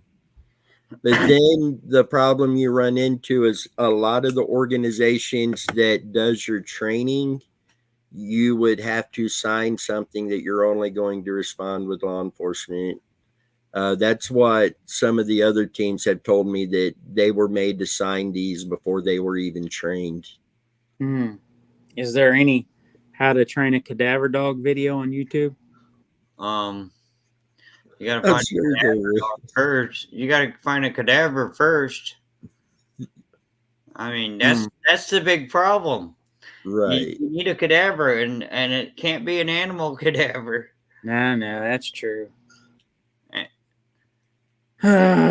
Why do things got to be so difficult?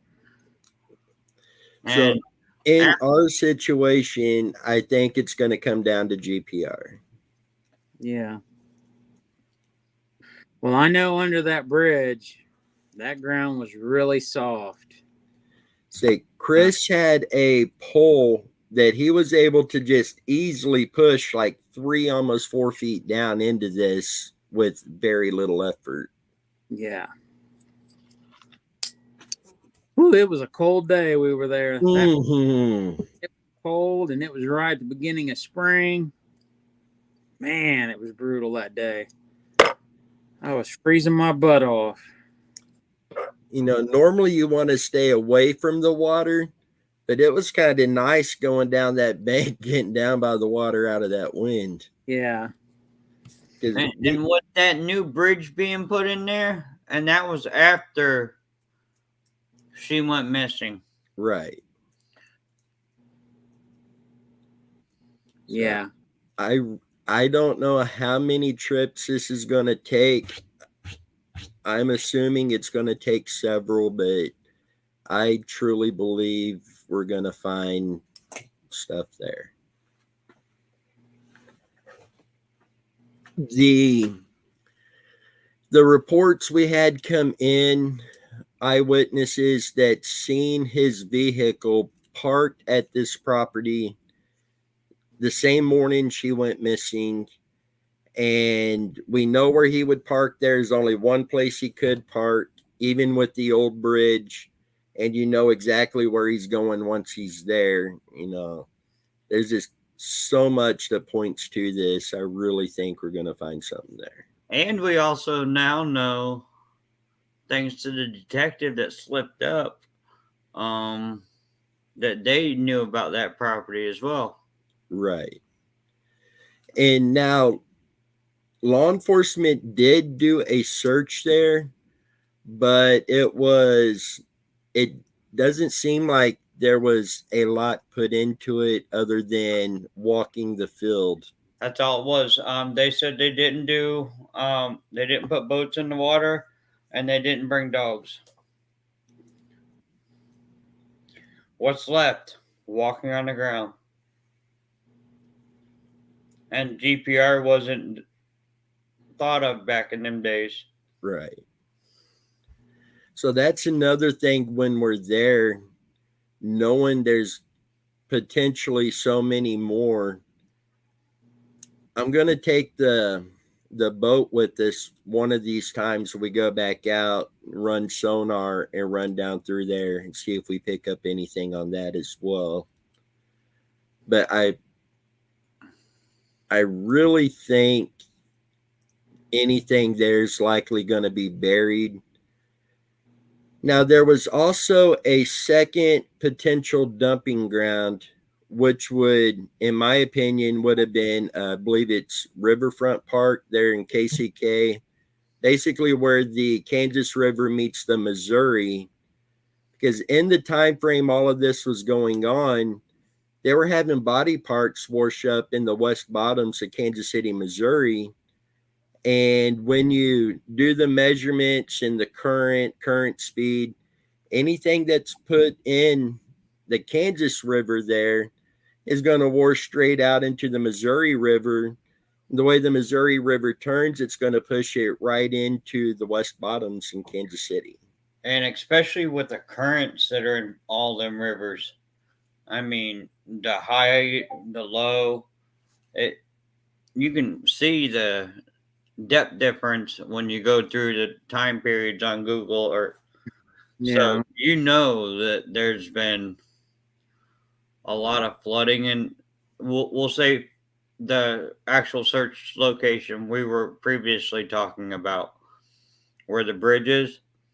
If you pull up the search location site and you do keep going back, you can see where it was flooded from the river all the way past the areas you guys searched.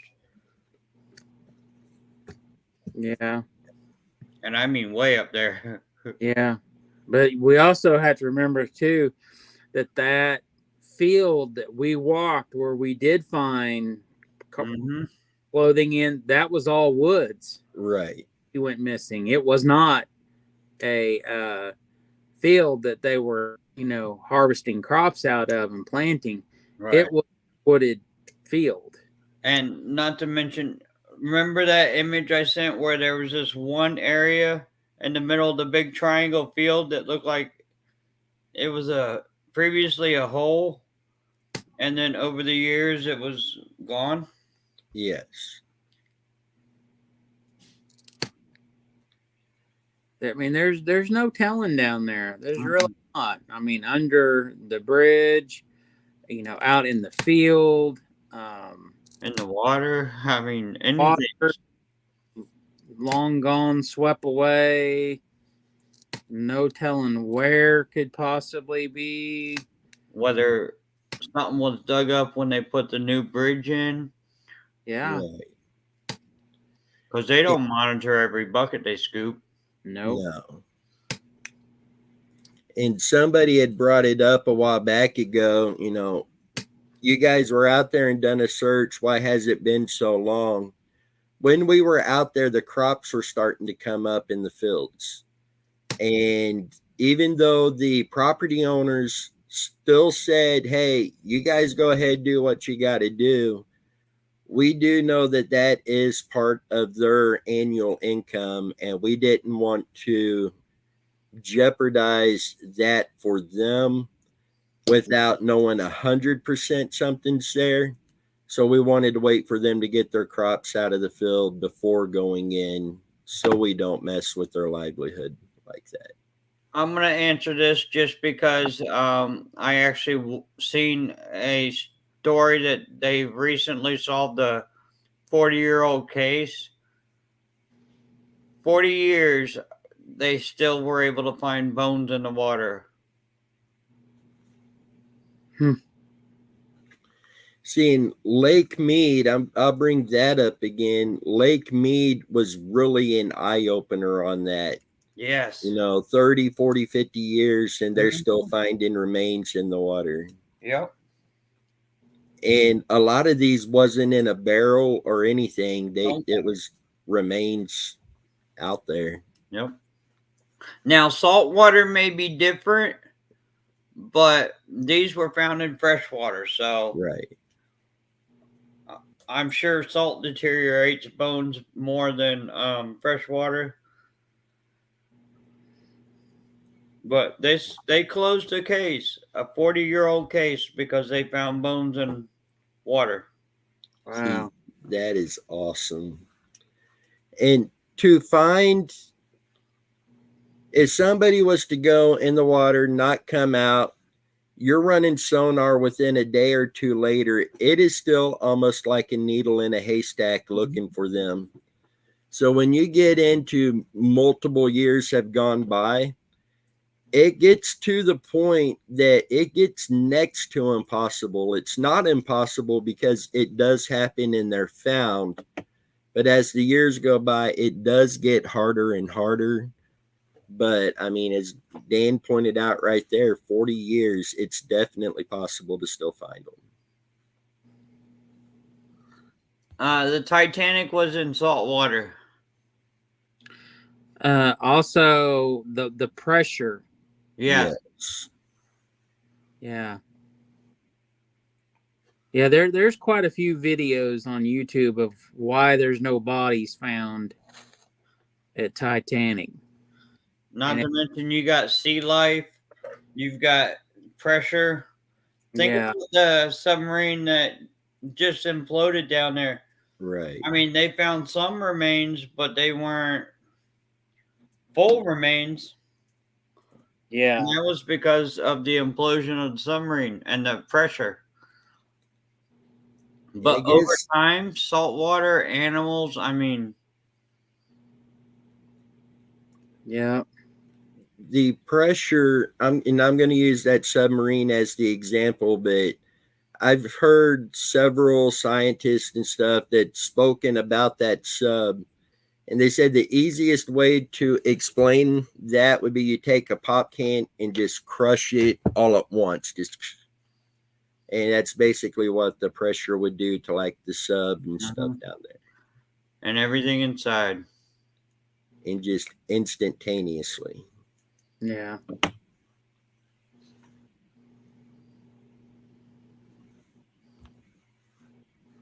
That is an interesting theory. I know that they did do a search on the property in the neighborhood, but the dogs did alert to a scent, but they did not find anything, so they do believe he was moved after the fact. So that is a very good. What was that, Dennis? You got a fly in there? Oh, yeah. I seen it come at the screen. The possibility of him being in the water, it's Michael Vaughn. But the possibilities of him being in the water, it's nowhere near ruled out. Right. Because there's a lot of water in that area, but they do feel he was moved. Why they dropped the charges on that woman, I'll never know.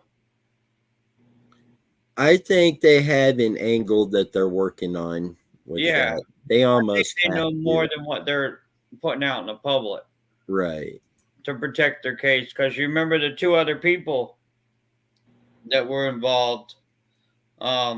Something came about them, but none of them were arrested. Right. So I agree. I think they're building a case on something.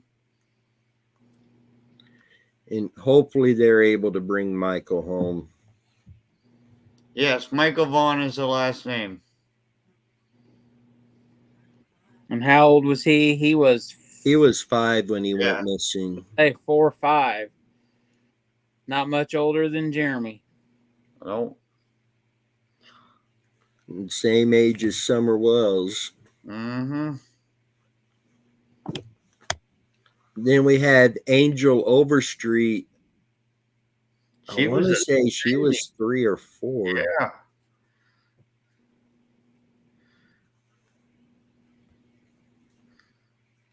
And I agree with Mac. Like Barry Morphy, they're waiting until they have something solid. Yes, because they want a conviction. They don't want this person to get off.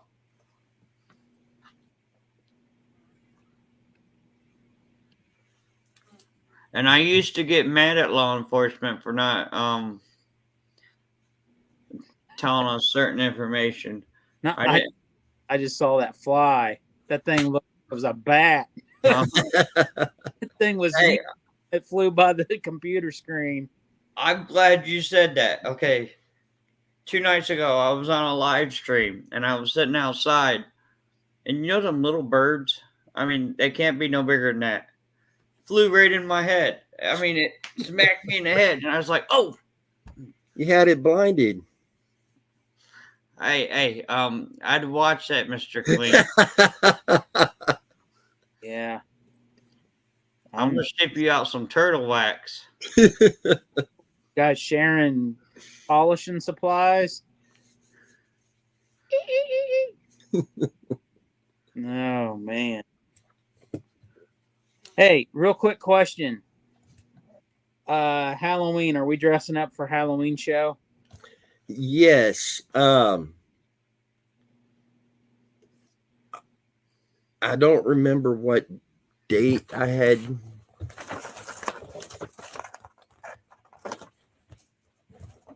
If I spelled that right, Mac. Finch. Barry Murphy or Morphew. True crime.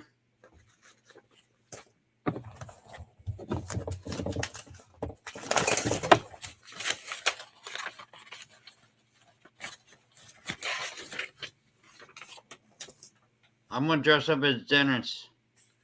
Where in the world did I put that?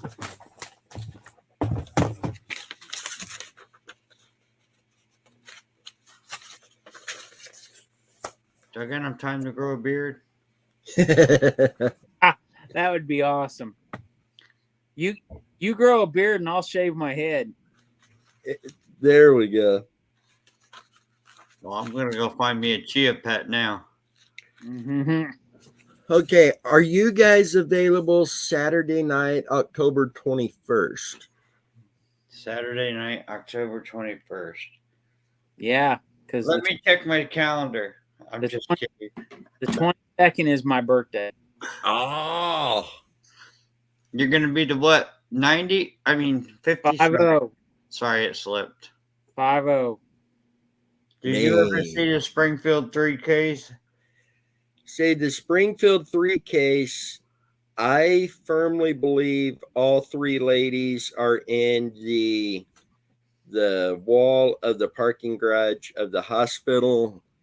And what I had to go off of that was they used GPR to search that area. They found 3 abnormalities in that wall. The measurements of those were consistent with the sizes of all 3 ladies, but law enforcement felt it wasn't enough to go on, versus the cost it would take to have to tear that out, rebuild all of that. So that has never been looked at further than that point. But I really think that all 3 of those ladies are in that wall. Yes. Oh, we know. I'm not laughing about the case, but I feel the same way. Talking about her LOL comment.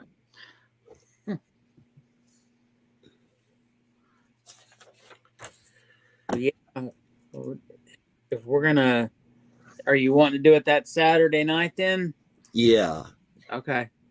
So guys, this a night of spectacular fun, basically. And we haven't come on and just talked with you guys and just focused on having fun with you guys, relaxing, having a good time. So we will be doing this Saturday, October 21st, 7:30 p.m. Central Time. And it's going to be a little bit different because, 10 days from Halloween, the team will be wearing at least some kind of costume. I Oh, see Dan right there. And we want you guys to have fun with it too and get involved. So what we will be doing while we're live, I will continue to post the link to actually join us on the live feed over in the comments. We want you to put on a costume. It could be as crazy or as simple as you want it to be, but put on a costume, let us know that you did, and join us live on here. Show your costume off.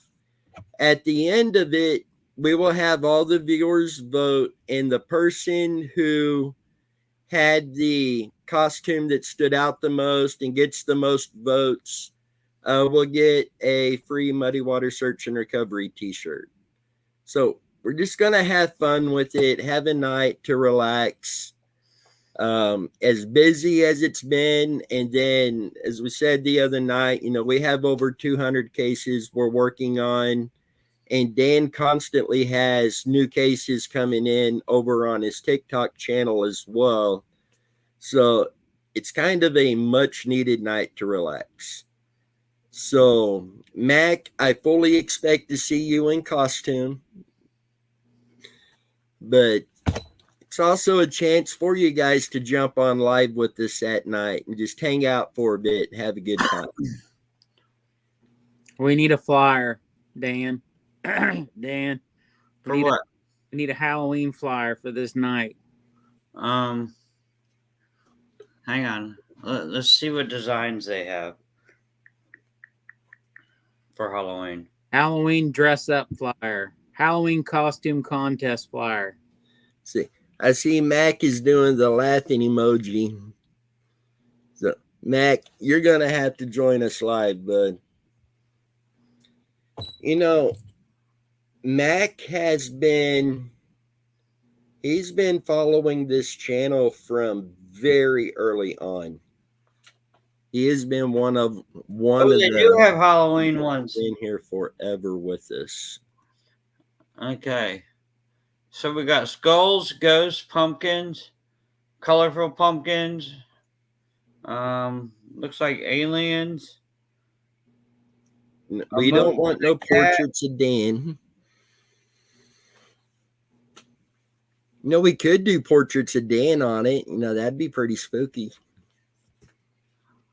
Listen, we want people to come, not scare them.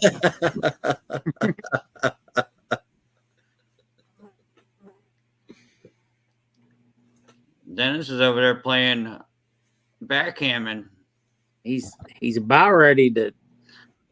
I can see him swinging at the computer and it goes flying across the room. Oh, it better not be this one. I will be in the doghouse in Megan's computer. We'd need GPR after that. Yeah. I don't even know GPR would find me after that. Muddy water is generally in like clay areas. Yeah.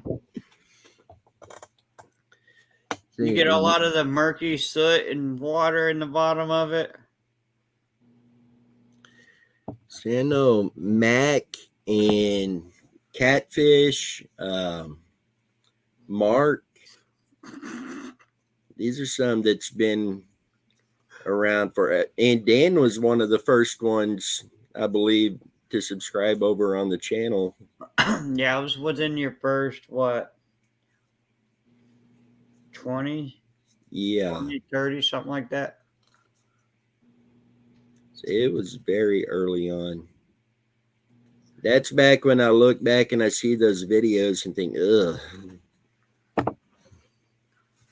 Dennis, this has been confusing me all night. I feel like something's missing. Hang on. I don't have my, hang on. Uh-oh.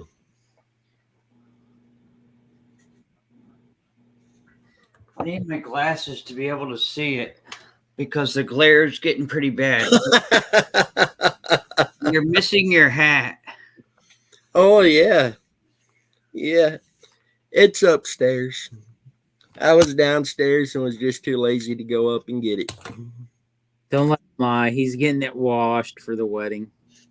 I'm wearing my cowboy hat to the wedding. Are you? Yeah. And I get to be comfortable. I don't have to wear a suit. It's going to be jeans, a nice shirt, my cowboy hat, my boots. Comfortable. Yeah, that case is very, very, very disturbing. True crime. Yes. I've been following that ever since. Let's see. I want to say it was an aunt or an uncle, or not an aunt or a niece reached out to my TikTok. I'll have to ask her because she asked me to make a video. She sent the flyer to our team email. Yeah.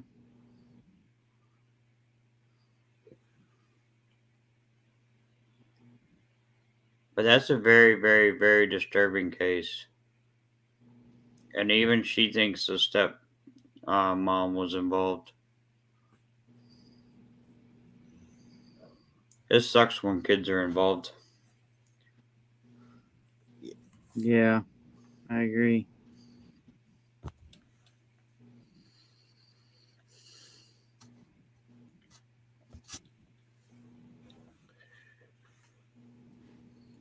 So, guys, quick reminder, I won't be going live next weekend. The guys here, they will let you know if they're going to go live or not. Then the weekend after that, we'll be back for the Halloween Spooktacular. Now, Alex, I gotta message you later to make sure you're gonna sneak over there and film the wedding, right? Yeah, We'll share it live stream. there you go. Yeah, I'm okay with it. Megan's on the fence about it. She's right now we're looking at 30 to 50 people being there. We wanted to keep it really small, but it's grown on us a bit. And she is already so nervous being in front of people. And then I mentioned the live feed, and she's like, "Oh, do we have to?" True crime, real quick. They stopped because they don't want to be involved with foul play cases anymore.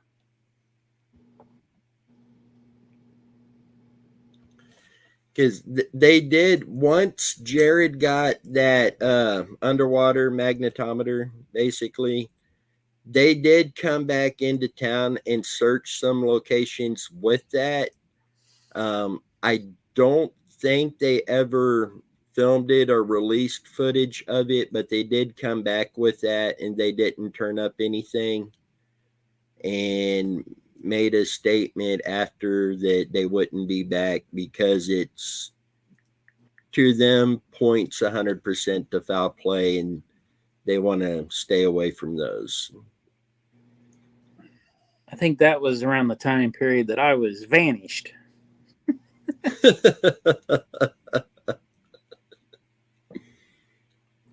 That's all right.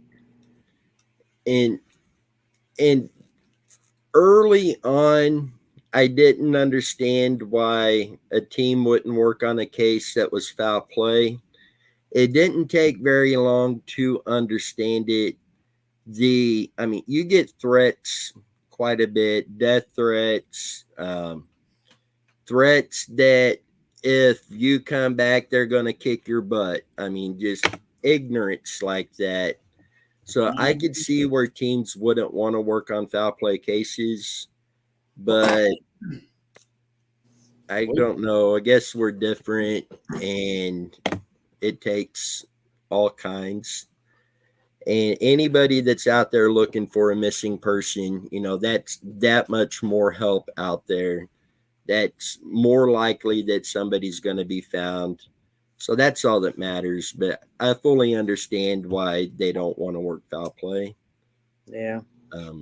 We've had, I don't know how many cases now we've had threats come in on. And most of them you can kind of look at and be like, it's somebody running their mouth, it's somebody trying to be bigger than they are. And you don't really feel that you're threatened. Then there's some that it's like, whoa, okay, this one's more serious now. Yeah.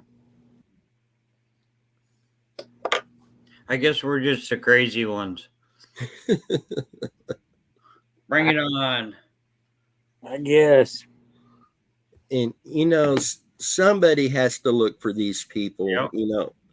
Many of these cases, law enforcement do everything they can. They run through all of their leads. They don't have more leads coming in.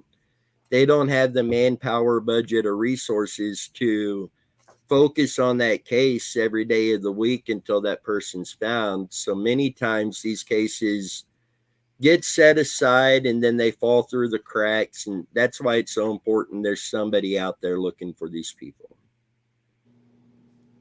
I'm the only normal one, Mac. Wow. Normal?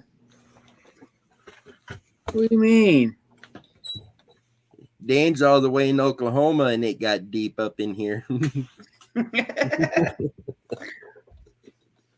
Dang. That looked like one of those pictures you setting up on that chair like you'd go back and get at Sears in the 90s. 90s. I mean, Shoot, Dennis back getting up his glamour shots. It's a wonder I was able to get back down out of the chair. I thought he was about to start dancing in the chair. I was going to start video recording it. What is it? What? Wait a minute. What's going on here? Let me change my screen back here real quick.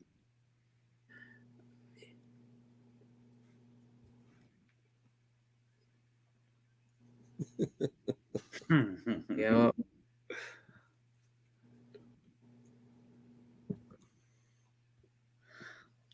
I'm not dressing up no more. They've already tried to get me to dress up. I didn't try to get you to dress up. Now, see, last time Alex was putting on makeup, I mean, his niece or granddaughter was putting on makeup for him. She was trying to put makeup on me. In true crime, Chrissy hasn't been on in a while. She ended up moving a little way south of us, and she doesn't make it up here very often. And the work hours she's working, she hasn't been able to really jump in on the live feeds. And then Megan has been working on the wedding stuff, and Cheyenne starts homeschooling tomorrow. So she's been really busy getting all of that lined up and ready to go. But they will be back on before too long. I know the Halloween spectacular thing. I know Chrissy's planning on being here to be on it, and I believe Megan's going to be down on that one as well.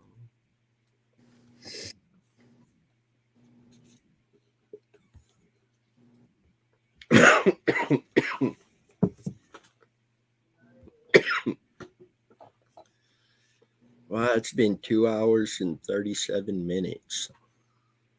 I'm surprised we're still on. Yeah. I'm surprised. See, it just shows that my computer has been the biggest part of that issue. Yeah, and someone here's not complaining.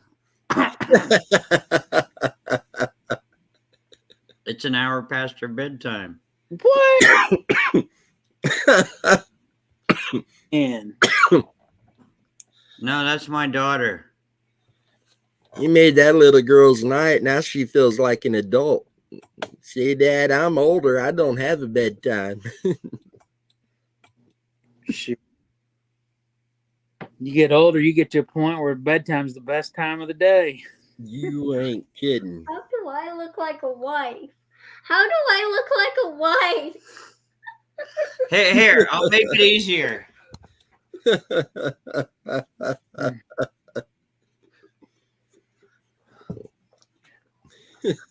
I'm so sure how though.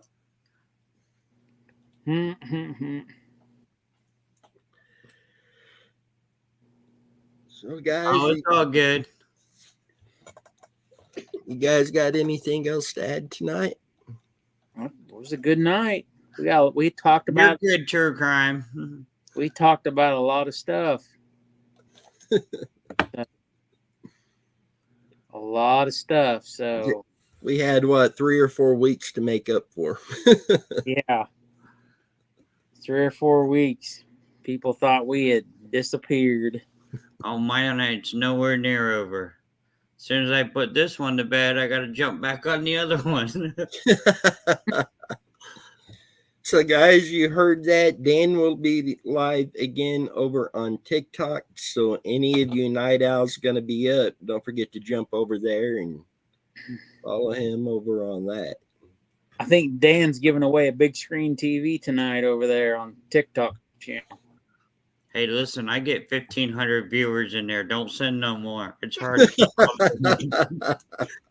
I mean, last night there was 55,000 in there. It was hard to keep up with them. I had to put it on subscription only because the trolls, they say so many inappropriate things. That's just crazy. It's sad. It's crazy. But I only use it, Mac, because it does get cases so far out into the public, it's unreal. I mean, true.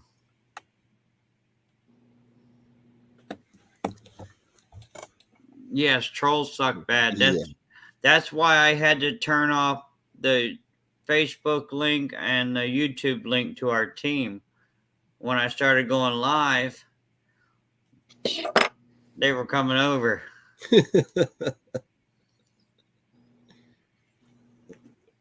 And now when they ask me how they can reach out to our team, I tell them to send an email. And we can give them the information for the YouTube channel that way. Yep. And speaking of email, again, you have any information you'd like to send to us on a case or a new case for us to look at, it's going across the bottom of the screen and in the video description. Phone number, call, or text. The best way would be the email. All three of us have access to that email account. And if you want to remain 100% anonymous, make sure to send it to the P.O. Box 93, Camden Point, Missouri, 64018. And you don't even have to put your name on that. You could remain 100% anonymous. If you do email us, call, or text, we also want you to know we will keep your name anonymous and even the information you share anonymous if you wish us to. And we will not share your name anywhere without your permission unless it was to law enforcement. And the only way that we are absolutely bound to share that with law enforcement would be if we felt you were involved in committing that particular crime. So we could tell you we'll keep you anonymous, and we won't share it without your permission. You want to safeguard that, the P.O. box would be your best route to go. Now, true crime, as long as you don't care about not being anonymous, you can do it Facebook Messenger. We all see that too. But when you do it that way, there's no way to hide who you are unless you got a fake account. Yep. Yeah, because that particular Facebook manager, you guys get notifications and we get messages on that one too, right? Yep. Okay. And comments.